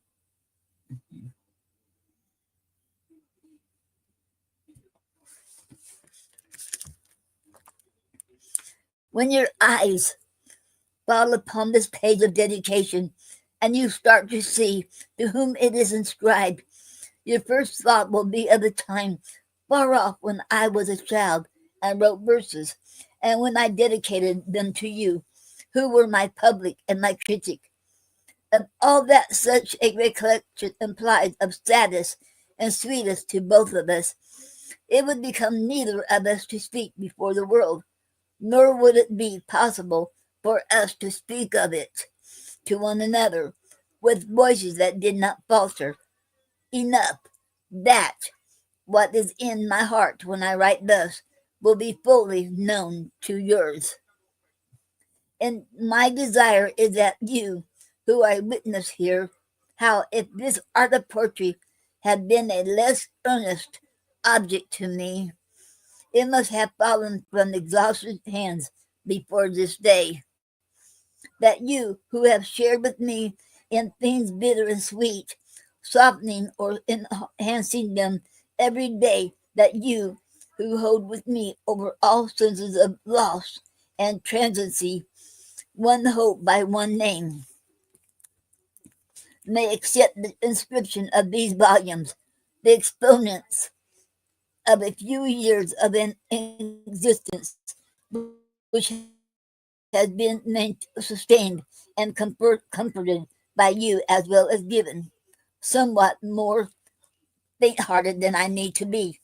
It is my fancy thus to seem to return to a visible personal dependence on you, as if indeed I were a child again, to conjure your beloved image between myself and the public, so as to be sure of one smile, and to satisfy my heart, while I sanctified my ambition by associating with the great pursuit of my life, its tenderest and holiest affection, your EBB. That stands for Elizabeth Barrett Browning. Okay, then it continues. Okay, it might be surmised that this dedication was a youthful quid pro quo, the filial repayment of a girl just out of her teens. But this is far from chronicled fact. The volume that contained this acknowledgement of glad dependence, loyalty, and admiration was published in 1844, when Elizabeth Barrett was 38 years old. Just a year later, Robert Browning was brought to her home. He was already in love with her. Even before he saw her, she had praised some of his lines in a poem, Lady Geraldine's Courtship, and his first letter to her began, I love your verses with all my heart, dear Miss Barrett. Then after a page or two of literary compliments, he added boyishly, and I love you too. In spite of her father's disapproval, the young poet practically forced his way into the forbidden house, courted Elizabeth swiftly and tempestuously, and challenged the very authority of her father. To counteract Browning's growing influence, Mr. Barrett made plans to move the entire family to the country. Browning was now around to act. On September 12, 1846, he persuaded Elizabeth to slip from the house and marry him secretly in Mary the Bond Church. A week later, accompanied only by her maid Wilson and her dog Plush, the pet spaniel given to her by her friend Mary Russell Mitford, author of our village. The married poets crossed the Channel, passed to Paris, to Pisa, and finally to Florence, where they began a new life. In Italy, Mrs. Browning made an almost miraculous recovery in spite of a frail body. She grew almost robust at 43. She gave birth to a son. Husband and wife luxuriated in a climate which gave them energy as well as happiness. Theirs was a long, industrious idyll. Although the body of her work is scholarly to the point of solemnity, it is enlivened by wit and warmed by a pervasive sentiment. Time and again, she gives us glimpses of her youth and its surroundings. Her poem, The Pet Name, tells of a diminutive given to her in childhood by her brother. Although the name itself, the contraction B, is never given. She was a tiny person. I am little and like little things, she said, referring to her collection of miniature books, and she retains her fondness for the abbreviated pet name throughout her life. When Browning used it after their marriage, she wrote, I am glad you do not despise my own name too much, because I never was called Elizabeth by anyone who loved me at all. She enlarged upon the theme in Sonnet 33 and Sonnets from the Portuguese. Okay, and this is a poem. She was talking about the pet name. Okay.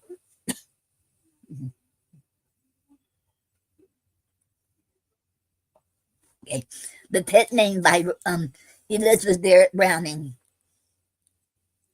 I have a name, a little name, on cadence for the ear, honored by ancestral claim, unsanctified by prayer and psalm, the solemn font anear. It never did to pages wove, for gay romance belonged. It never did move, as Sarsiesa into love, Orinda onto song. Though I write books, it will be read upon the leaves of none, and afterward, when I am dead, will never be grayed for sight or tread across my funeral stone. This name, whoever chancing to call, perhaps your smile may win. Nay, do not smile. Mine eyelids fall over mine eyes, and feel wistful the sudden tears within. Is there a leaf that greenly grows where summer meadows bloom, but gathereth in the winter snows, and changes to the hue of those, if lasting, till they come? Okay. Is there a word or just or gain, but time encrusteth round with sad associate throughout thoughts the same? And so to me, my very name assumes a mournful sound. My brother gave that name to me when we were children twain, when names acquired baptismally were barred to utter as to see that life had any pain.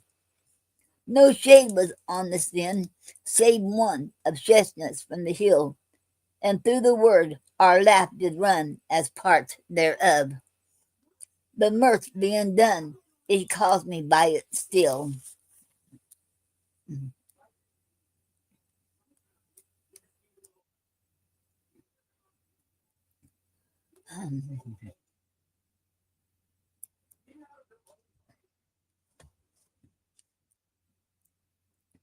Nay, do not smile. I hear in it what none of you can hear. The talk upon the willow seat, the bird and wind that did repeat around our human cheer. I hear the birthday's noisy bliss, my sister's woodland glee, my father's praise. I did not miss when stooping down he cared to kiss the poet at his knee, and voices which to name me, I, their tenderest tones were keeping. To some I never more can say an answer till God wipes away in heaven those drops of weeping. My name to me a sadness wears, no murmurs across my mind, Now God be thanked for these thick tears, which show of those departed years, sweet memories left behind. Now God be thanked for years en route with love which softens yet. Now God be thanked for every thought which is so tender it has caught earth's Gordon of regret. Earth saddens, never shall remove affections purely given, and even that mortal grief shall prove the immortality of love and brighten it with heaven. The end. And that was Elizabeth Barrett Browning's poem, The Pet Name. Okay, that's her. Okay. And then under it says, Blush was an important member of the household. Never so could Elizabeth forget his almost human devotion to her when she lay ill and weak, and he watched beside the bed day and night unweary. To Plush, my dog, is a loving eulogy to a gentle fellow creature and sportive friend. As Elizabeth herself wrote in an unusually sprightly note, the Plushes have their laurels as well as the Caesars. The chief difference, at least the very head in front of it, consisting, perhaps, in the bald head of that latter under the crown. Okay, and that was the end. And okay, and that was the end of the forward. Okay. Okay, now I'm going to play the song. Okay. Uh-oh. Let me see.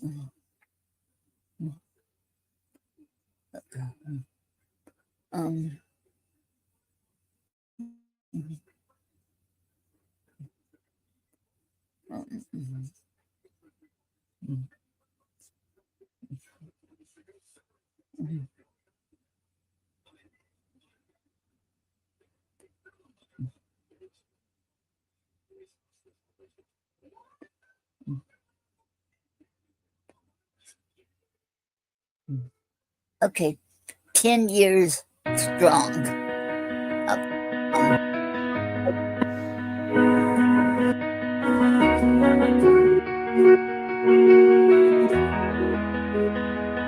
It's been a decade. I look back and see the chains that once bound me. Now I'm finally free. 10 years of breathing in this beautiful air. I fought the battles, faced the weight of despair. I remember the nights, the cravings and strife. Every single moment reclaiming my life. With faith by my side, I took that first step. One little promise and I haven't wept. 10 years strong. Can you hear my song? Breaking the silence. I've been holding on. God is my guide. I rose up from the ashes, proud of my journey through the struggles and crashes. Oh, I didn't think I could make it this far, but I found my light, my own shining star.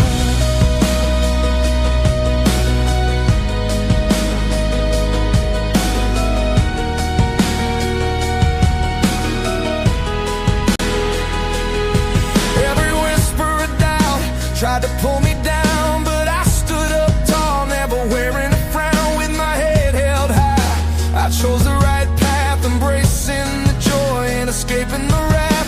Friends shared the laughter as I let it all go. The smoke in the air turned to freedom's sweet glow. Now I dance to the rhythm of life's sweet refrain. A heart filled with hope that washed away the pain. 10 years strong. Can you hear my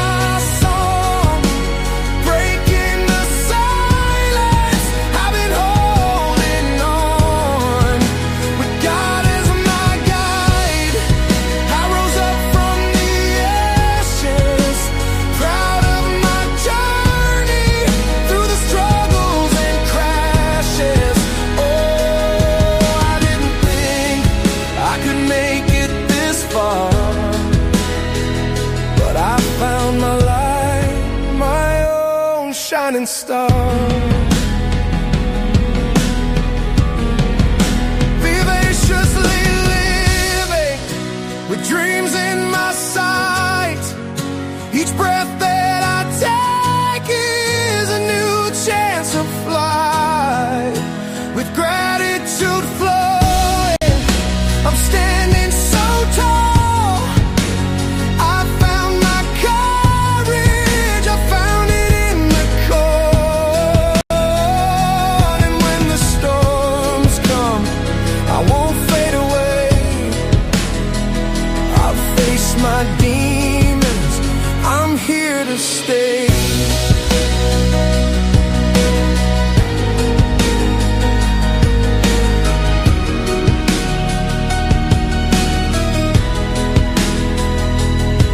So here's to the fighters who are taking a stand. Let the fire ignite. Do you hear my command? With heart and conviction, we'll conquer the night. Together we stand in this beautiful light, reflecting on moments where doubts tried to stake. We're breaking the chains, never will we break.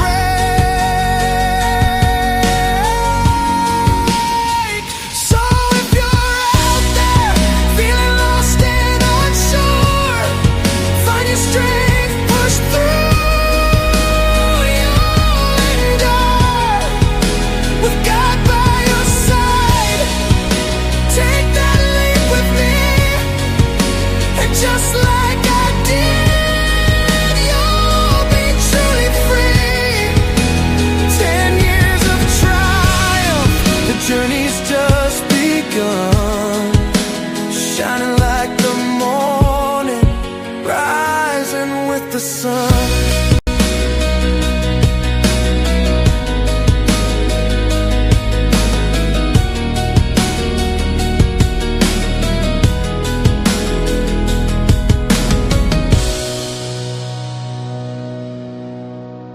And that was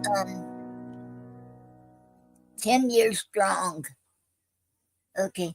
And so we have a comment. And so Angel said, "Hi Noreen, love the words of this song." Oh, thank you very much, Soul Angel. I created this song for in using oh no, Songer.co. Yeah.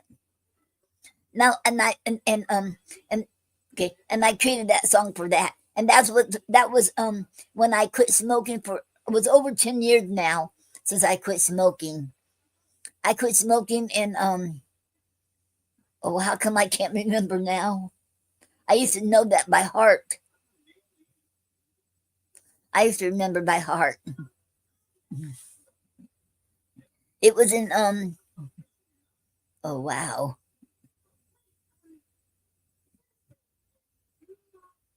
Wow, how could I forget? My mind just went blank. Sorry. It was in 2015. That's when it was, in 2015. Yeah. Okay. Okay. If anyone wants to come up here and read your poetry, you sure can. Or if you can read your poetry or someone else's poetry if you tell us who they are. And you can talk about your books, about your projects or events, or you should come up here and should talk, whatever you want to have to say. And I already put the link in Facebook, in my Facebook, in Kick, and then YouTube. Okay. And okay. And if you want to come up here, Soul Angel, you can. Okay. Okay. And okay, while I'm waiting to see if anybody wants to come up here, I'm gonna read Elizabeth Barrett Browning's poem. Okay. And Soul Angel said, that's awesome. Thanks the Lord. It's okay, that happens sometimes. Thank you very much, Soul Angel. And how I quit, it was on the it was in 2000 and had it in 2015 or 2016. Anyway, because I was having a really bad cough, and I was down to maybe a few cigarettes a day.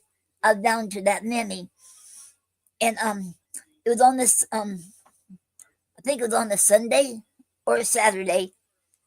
I told God, if you let me live to see next day, to see another day, I will quit smoking because I was coughing really bad, and I already had the COPD.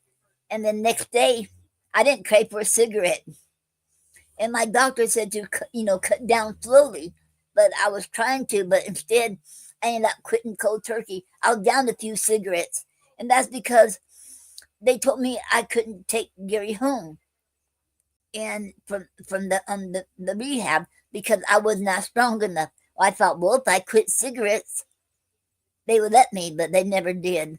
But at least I quit. Yeah. And the next day, I didn't want a cigarette, and I still rode the cigarettes for Gary and till they made him quit. But I didn't give, and then we had the extra money so he could smoke a real cigarette instead of the buglers. So and Soul Angel said, "Great testimony. Thank you very much, Soul Angel." Yep.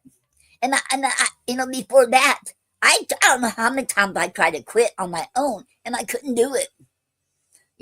But then so I guess I was ratty. I never thought I was going to quit smoking. I was planning to smoke for the rest of my life because when I smoked, it made me feel relaxed. I felt relaxed and comfortable, and it helped me to get through with a lot of stuff. It was calmness. It was calm me down. That's how it did to me. And but I ended up quitting, and I'm glad I did. And Soul Angel said that's the power of God's grace. Yes, it is. I agree. Yeah, because I couldn't do it on my own.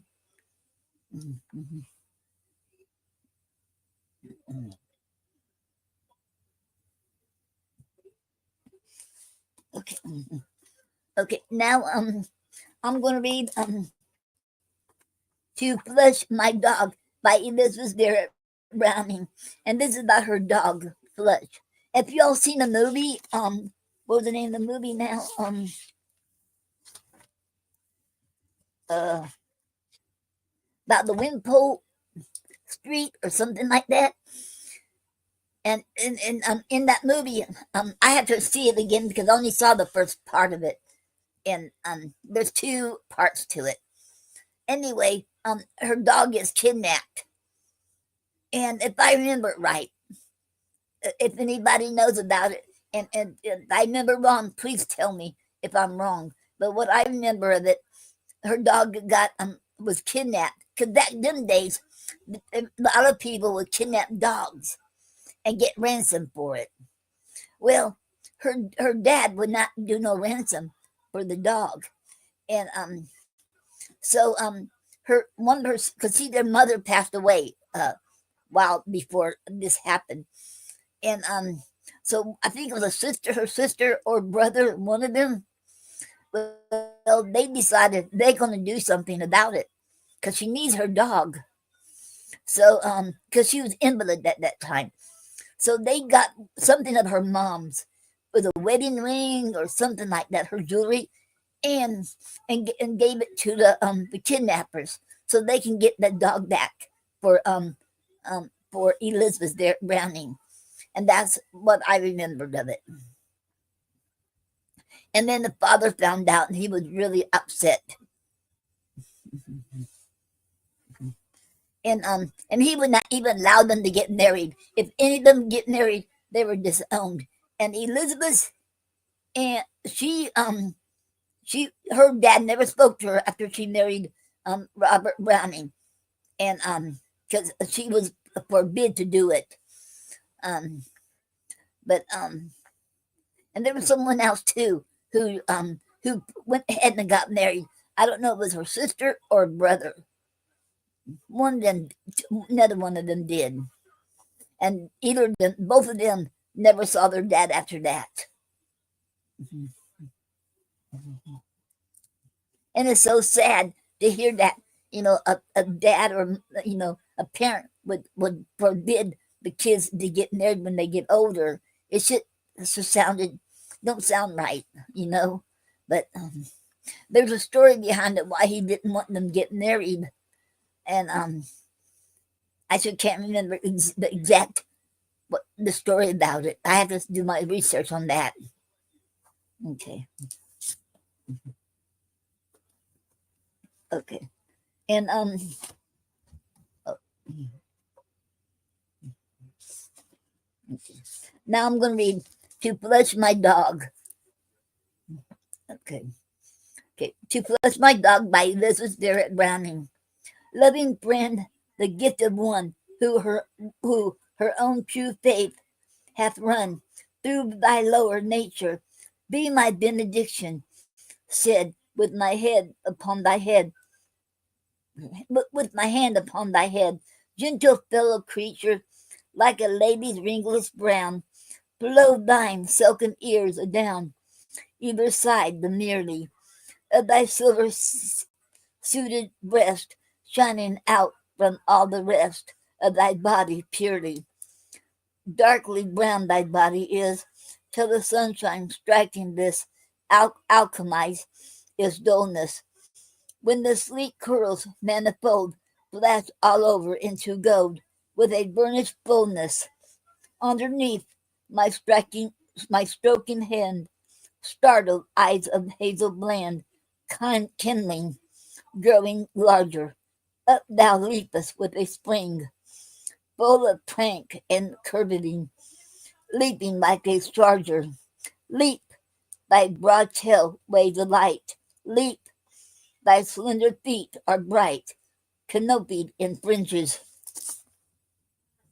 Leap, those trestled leap, those tasseled ears of thine, flicker strangely, fair and fine, down their golden inches. Yet my pretty supportive friend, little isn't to such an end that I praise thy rareness. Other dogs may be thy peers, happily in those drooping ears, and this glossy fairness. But of thee it shall be said, this dog watched beside a bed, day and night unweary, watched within a curtained room, where no sunbeam breaks the gloom round the sick and dreary. Roses gathered for a vase in that chamber died apace. Burning beam and breeze resigning the dog.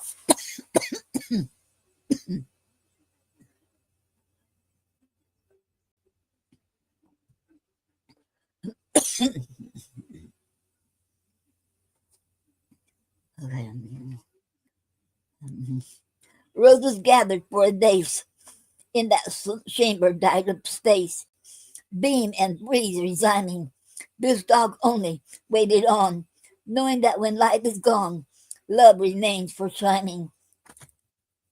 Other dogs in thymy dew track the hairs and follow through sunny moor or meadow. This dog only crept and crept next a languid sheep that slept, shearing in the shadow. Other dogs of loyal cheer bounded at the whistle clear up the woodside by him.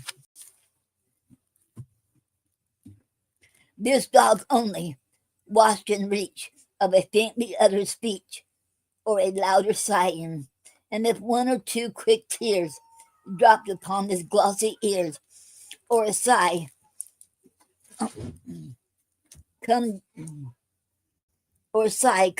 came double, up he sprang in eager haste, fondling, breathing fast, in a tender trouble.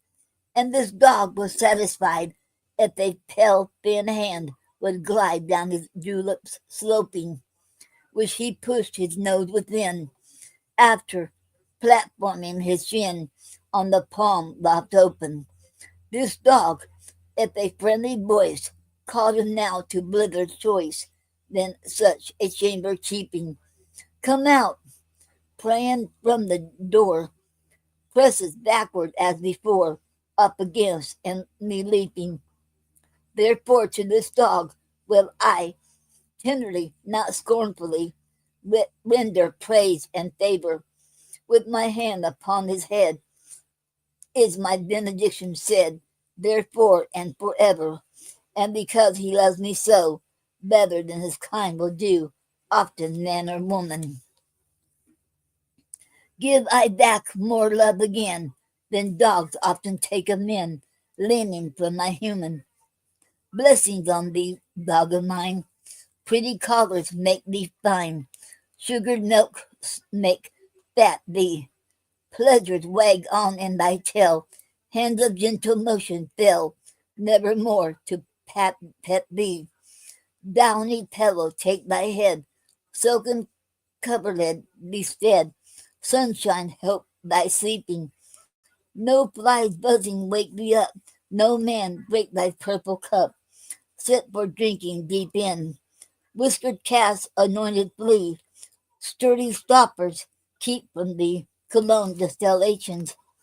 Nuts lie in thy path for stones. And thy feast day macaroons turn to daily rations. Mock I be, and wishing well, will. Tears are in my eyes to feel.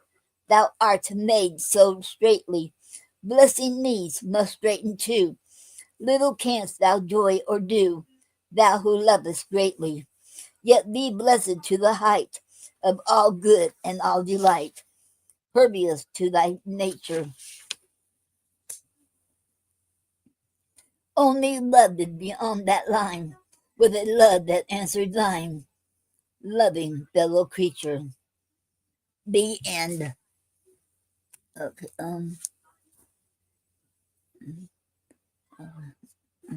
yeah.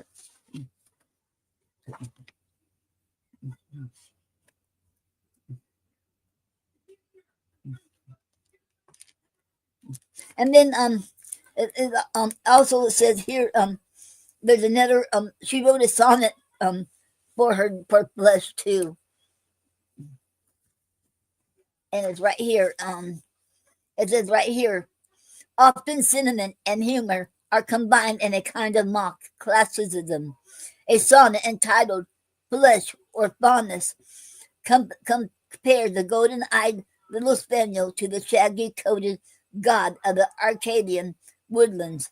Mrs. Browning's mood had been a somber one, when suddenly a drooping ear flapped across her face to dry her tears and change sadness to pleased surprises. Okay, this is her sonnet. Flesh or Fondness. You see this dog?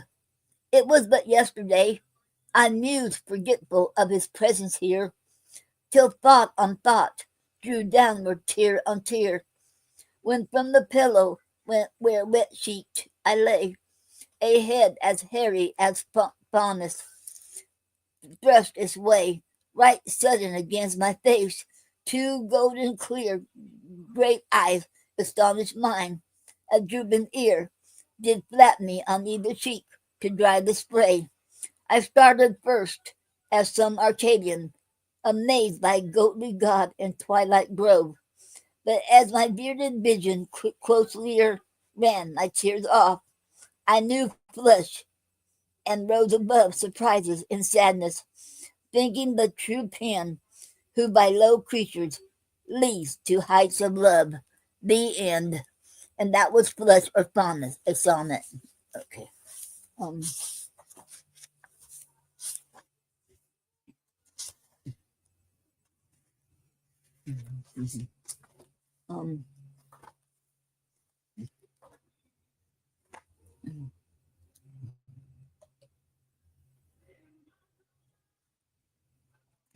okay, and this poem here, by Elizabeth Barrett Browning, is called Life in Love.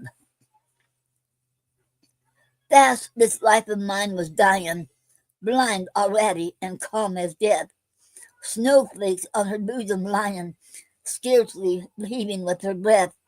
Love came by, and having known her in a dream of fabled lands, gently stooped and laid upon her mystic chrism of holy hands, drew his smile across her folded eyelids as a swallow dips, breathed as finely as a cold did through the locking of her lips. So when life looked upward, being warmed and breathed on from above, what sight could she have foreseen evermore but only love? The end. And that was Life in Love.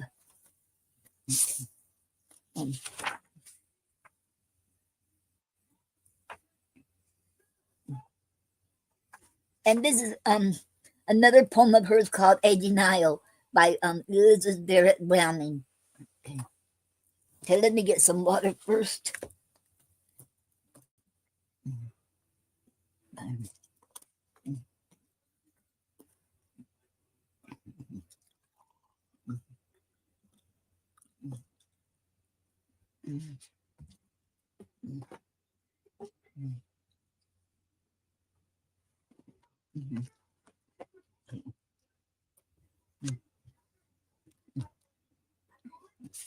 Uh-oh.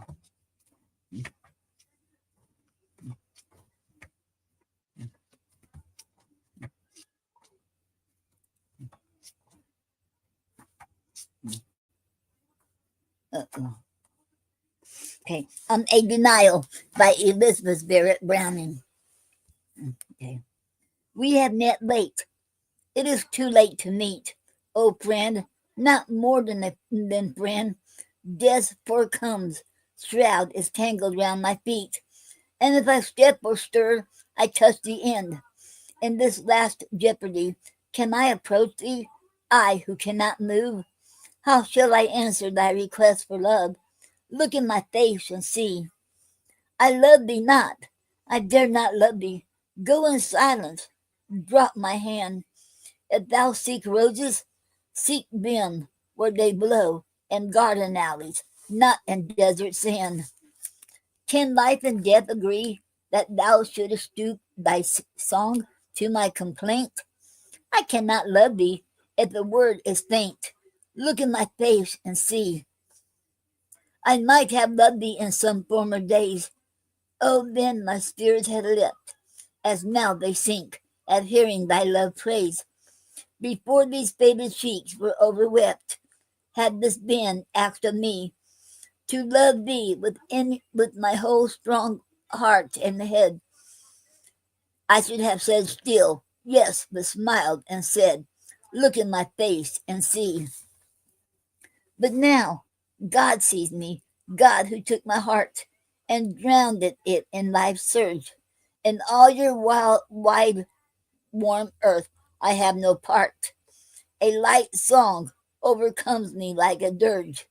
Could love's great harmony the saints keep step to when their bonds are loose, not weigh me down? Am I a wife to choose? Look in my face and see, while I behold, as plain as one who dreams, some woman of full worth, whose voice, as cadence as a silver streams, shall prove the fountain soul which sends it forth. One younger, more thought free, and fair and gay than I, thou must forget. With brighter eyes than these, which are not wet, look in my face and see. But so farewell, thou, whom I have known too late, to let thee come as so near.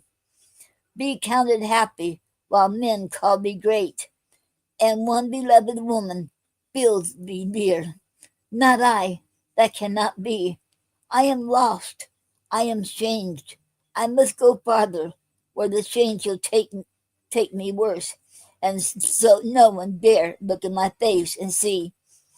Meantime, I bless thee by these thoughts of mine. I bless thee from all such.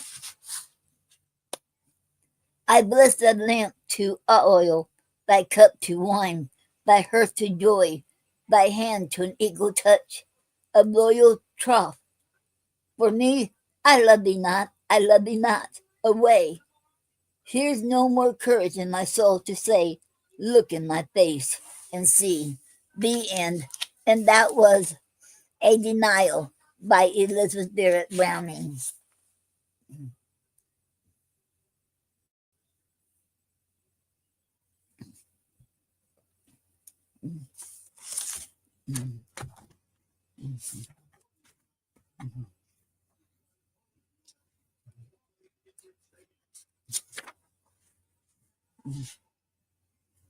And this one, Elizabeth Barrett Browning, is titled Proof and Disproof. Okay. Dost thou love me, my beloved? Who shall answer yes or no? What is proved or disproved when my soul inquireth so? Dost thou love me, my beloved? I have seen thy heart today, never open to the crowd. While to love me, A and A, was a vow as it was vowed by thine eyes of steadfast gray. Now I sit alone, alone, and the hot tears break and burn. Now, beloved, thou art gone. Doubt and terror have their turn. Is it love that I have known? I have known some bitter things, anguish, anger, solitude, year by year, an evil being brings. Year by year denies a good. March winds violate my springs. I have known how sickness bends. I have known how sorrow breaks, how quick hopes have sudden ends, how the heart thinks till it aches of the smile of buried friends. Last, I have known thee, my brave noble finger, lover, doer. The best knowledge last I have, but thou comest as the thrower of fresh flowers upon a grave. Count what feelings used to move me. Can this love assort with those? Thou who art so far above me, wilt thou stoop so for repose? Is it true that thou canst love me? Do not blame me if I doubt thee. I can call love by its name when thine arm is wrapped about me. But even love seems not the same when I sit alone without thee. In thy clear eyes I describe many a proof of love today. But tonight, those unbelieved, speechful eyes being gone away, there's a proof to seek beside. Dost thou love me, my beloved? Only thou canst answer yes.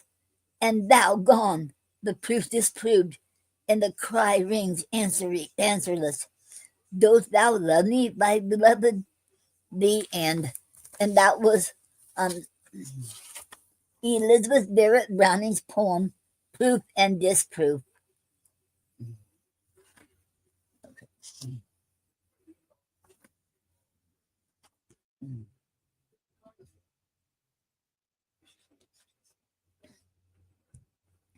And this one is titled Inclusions by Elizabeth Barrett Browning.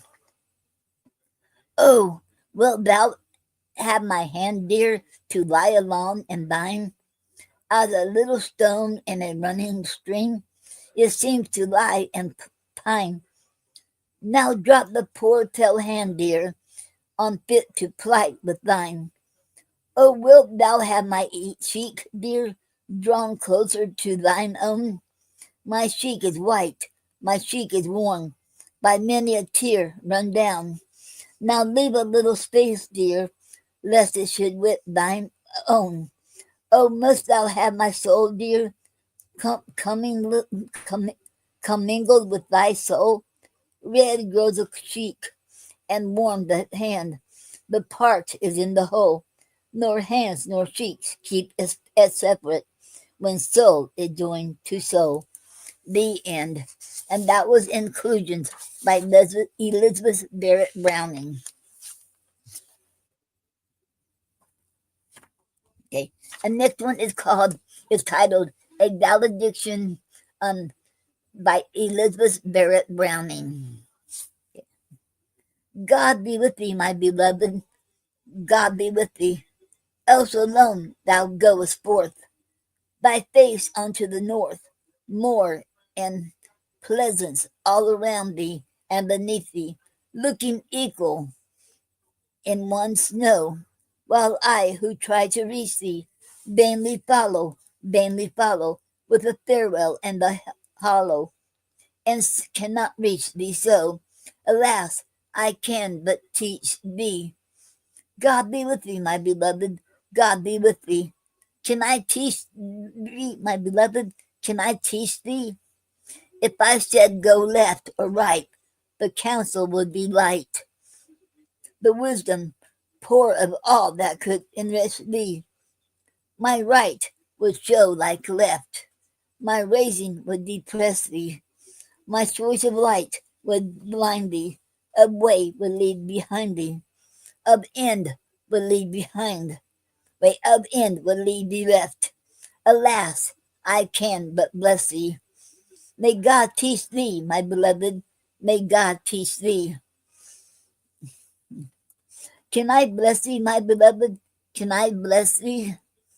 What blessing word can I from mine own tears keep dry?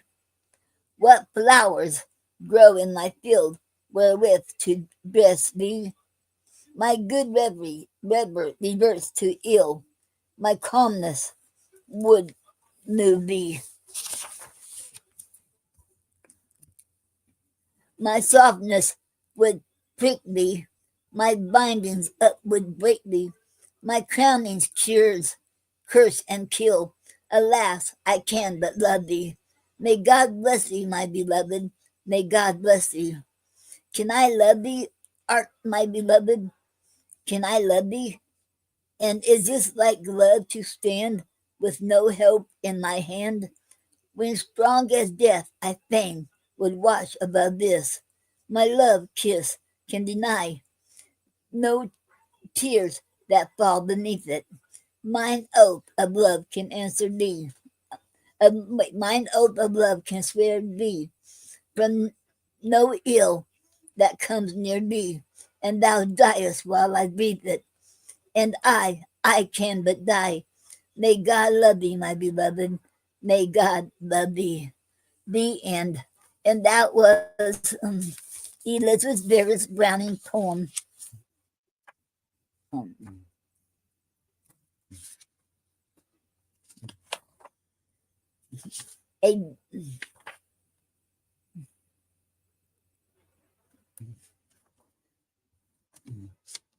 A valediction. Okay.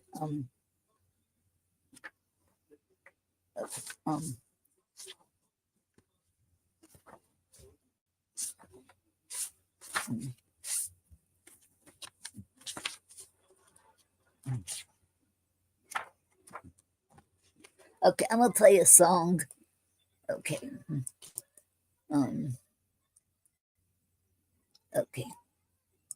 Don't give up.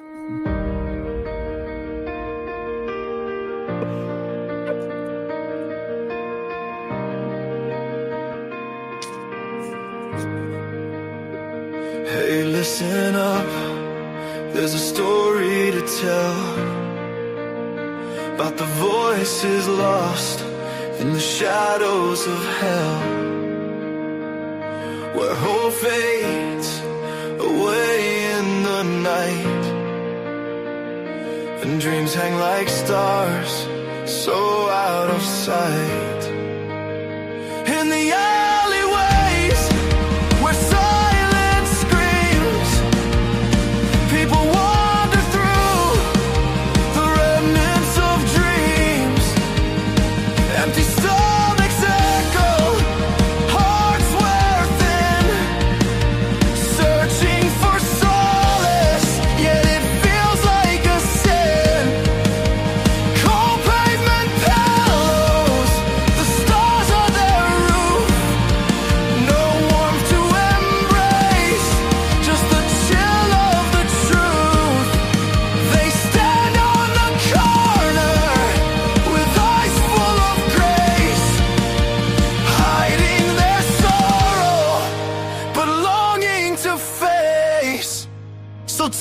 don't give up. We're on this ride. Together we'll rise. No need to hide. Through the darkest nights and the longest days, we care, we're here. Let us help light the way.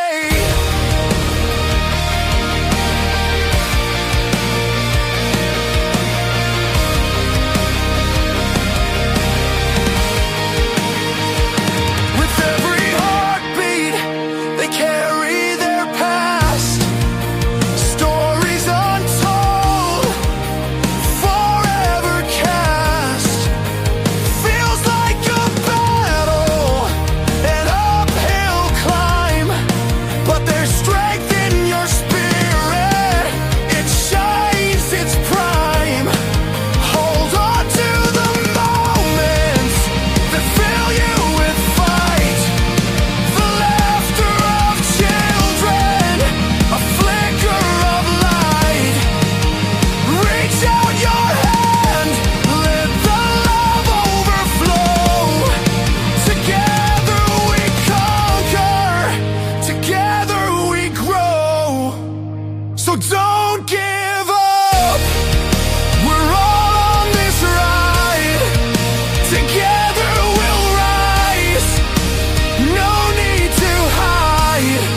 Through the darkest nights and the longest days, we care, we're here.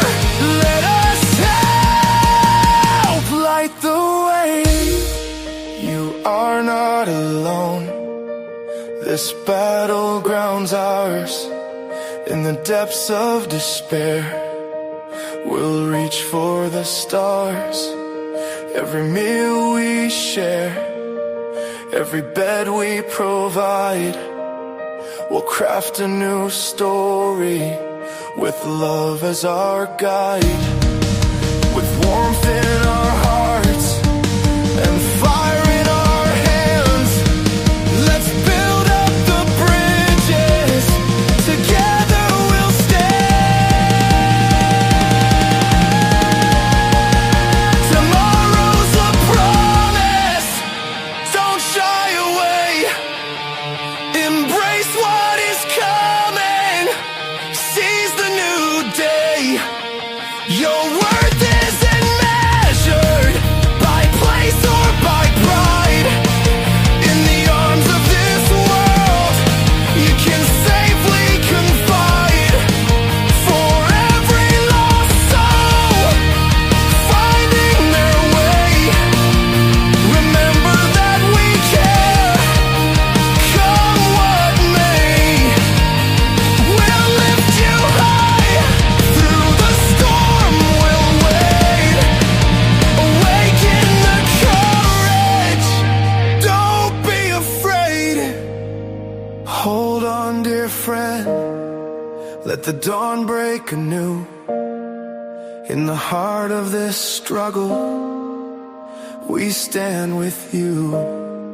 Our love knows no bounds. It's robust and it's true. A tapestry woven in kindness we grew. So take this moment, let it resonate deep. You matter, you're valued, your dreams we will keep. Don't give up, stand tall, with the world by your side.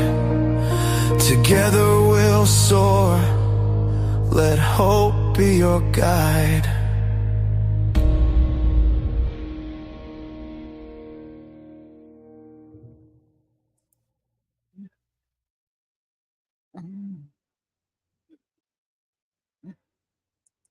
And that was Don't Give Up. Okay, I'm gonna read one more poem of hers, and it's called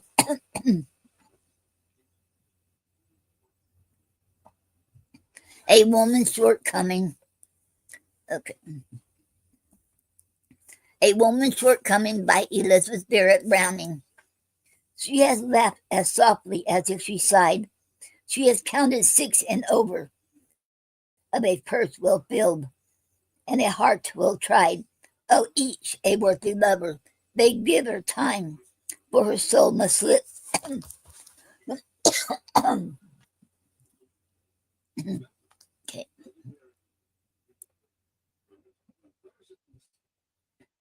Okay.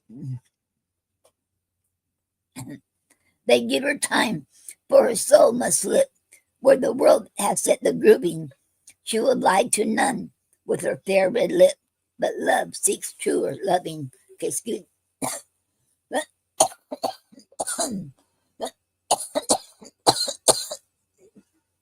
Oh. Okay.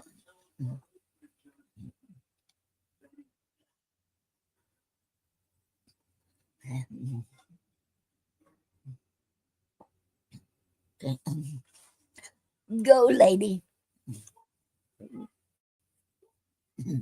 Go, lady. Lean to the night guitar and drop a smile to the ringer. Then smile as sweetly when he is far at the voice of an indoor singer. Bask tenderly beneath tender eyes. Glance lightly on their removing and join new vows to old perjuries, but dare not call it loving.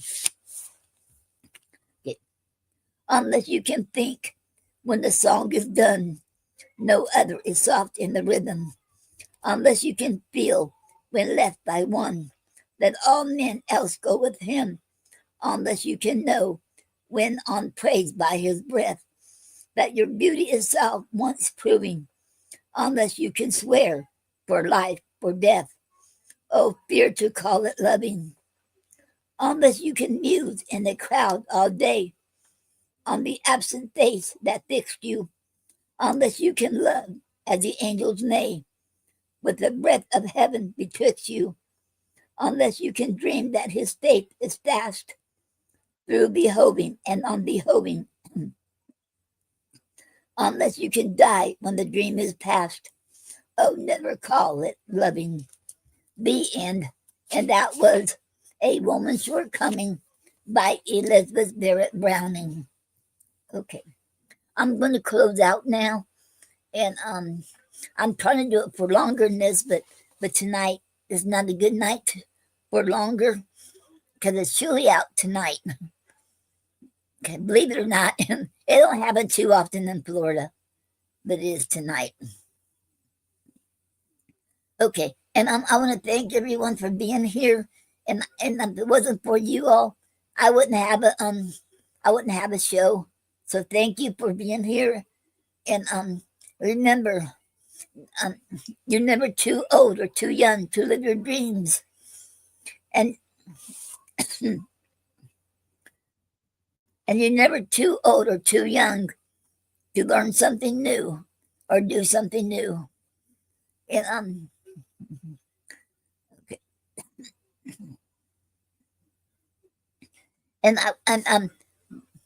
And remember, respect the veterans. Today is a Veterans Day, and I learned from another veteran. He said that you all might know him. He's a poet. One Sapien always said, "Don't say Happy Veterans Day because it's not happy." I think that's if I remember right. So I should have a lot of respect for the veterans. So I want to say I honor them, and and I should honor them and respect them. So you all have a good night and a good week. And don't forget, I will be back Thursday. I'll be back Thursday for another poetry show. And Saturday, don't forget Saturday. If anybody wants to join, I can't get to everybody. So if you want to join, should come on and join. You can tell me or Gina, or you can show up on the Zoom link on Zoom, and they'll be on my page, on my Facebook page, and on my YouTube channel too. Okay, and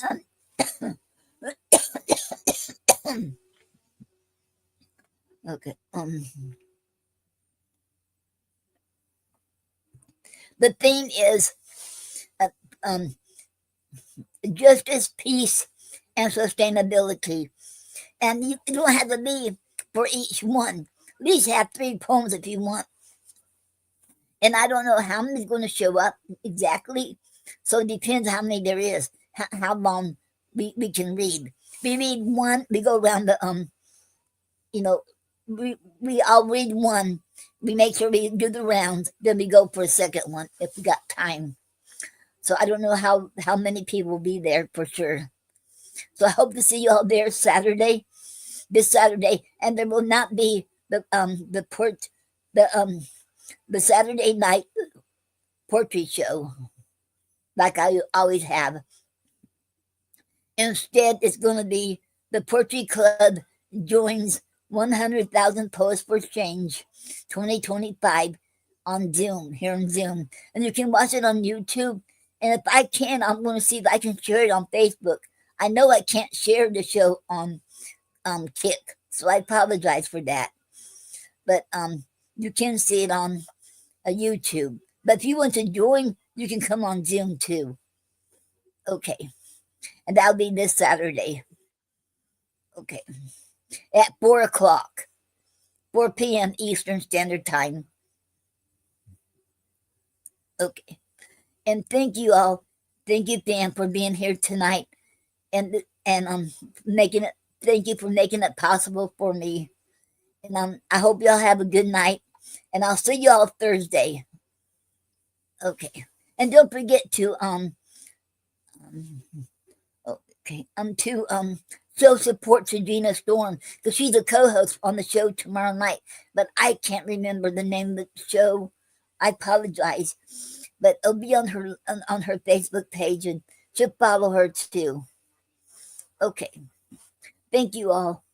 And you all have a good night. I love you all, and so does God. And I'll see you all Thursday night. Thank you. Okay. Have a good night. Okay.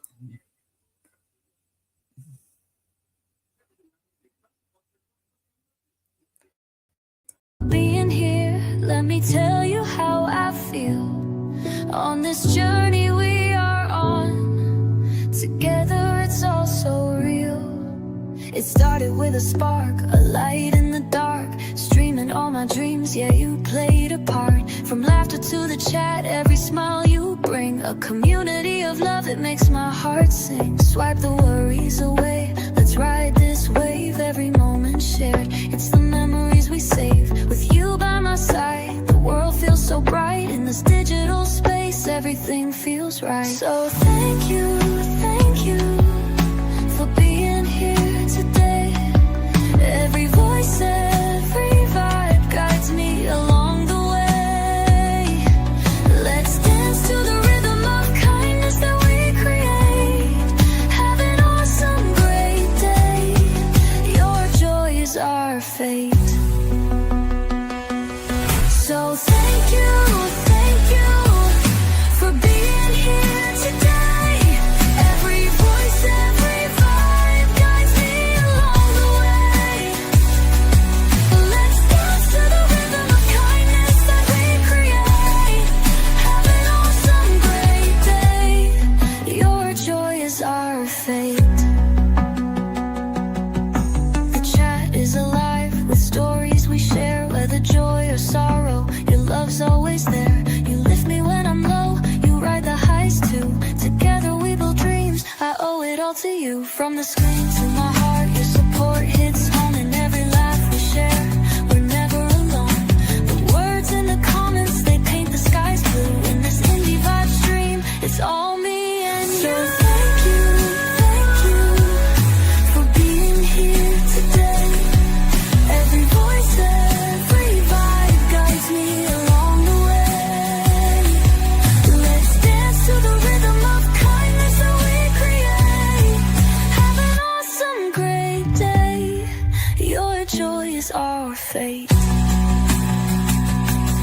Every click, every share keeps our spirit alive. In this journey of ours, we're destined to thrive. It's raw it's real. This love in the air, uplifting each other. I promise I care. So let's raise a toast to the moments that bind. In a world that feels heavy, we don't look behind. The spring comes to end, our family alive.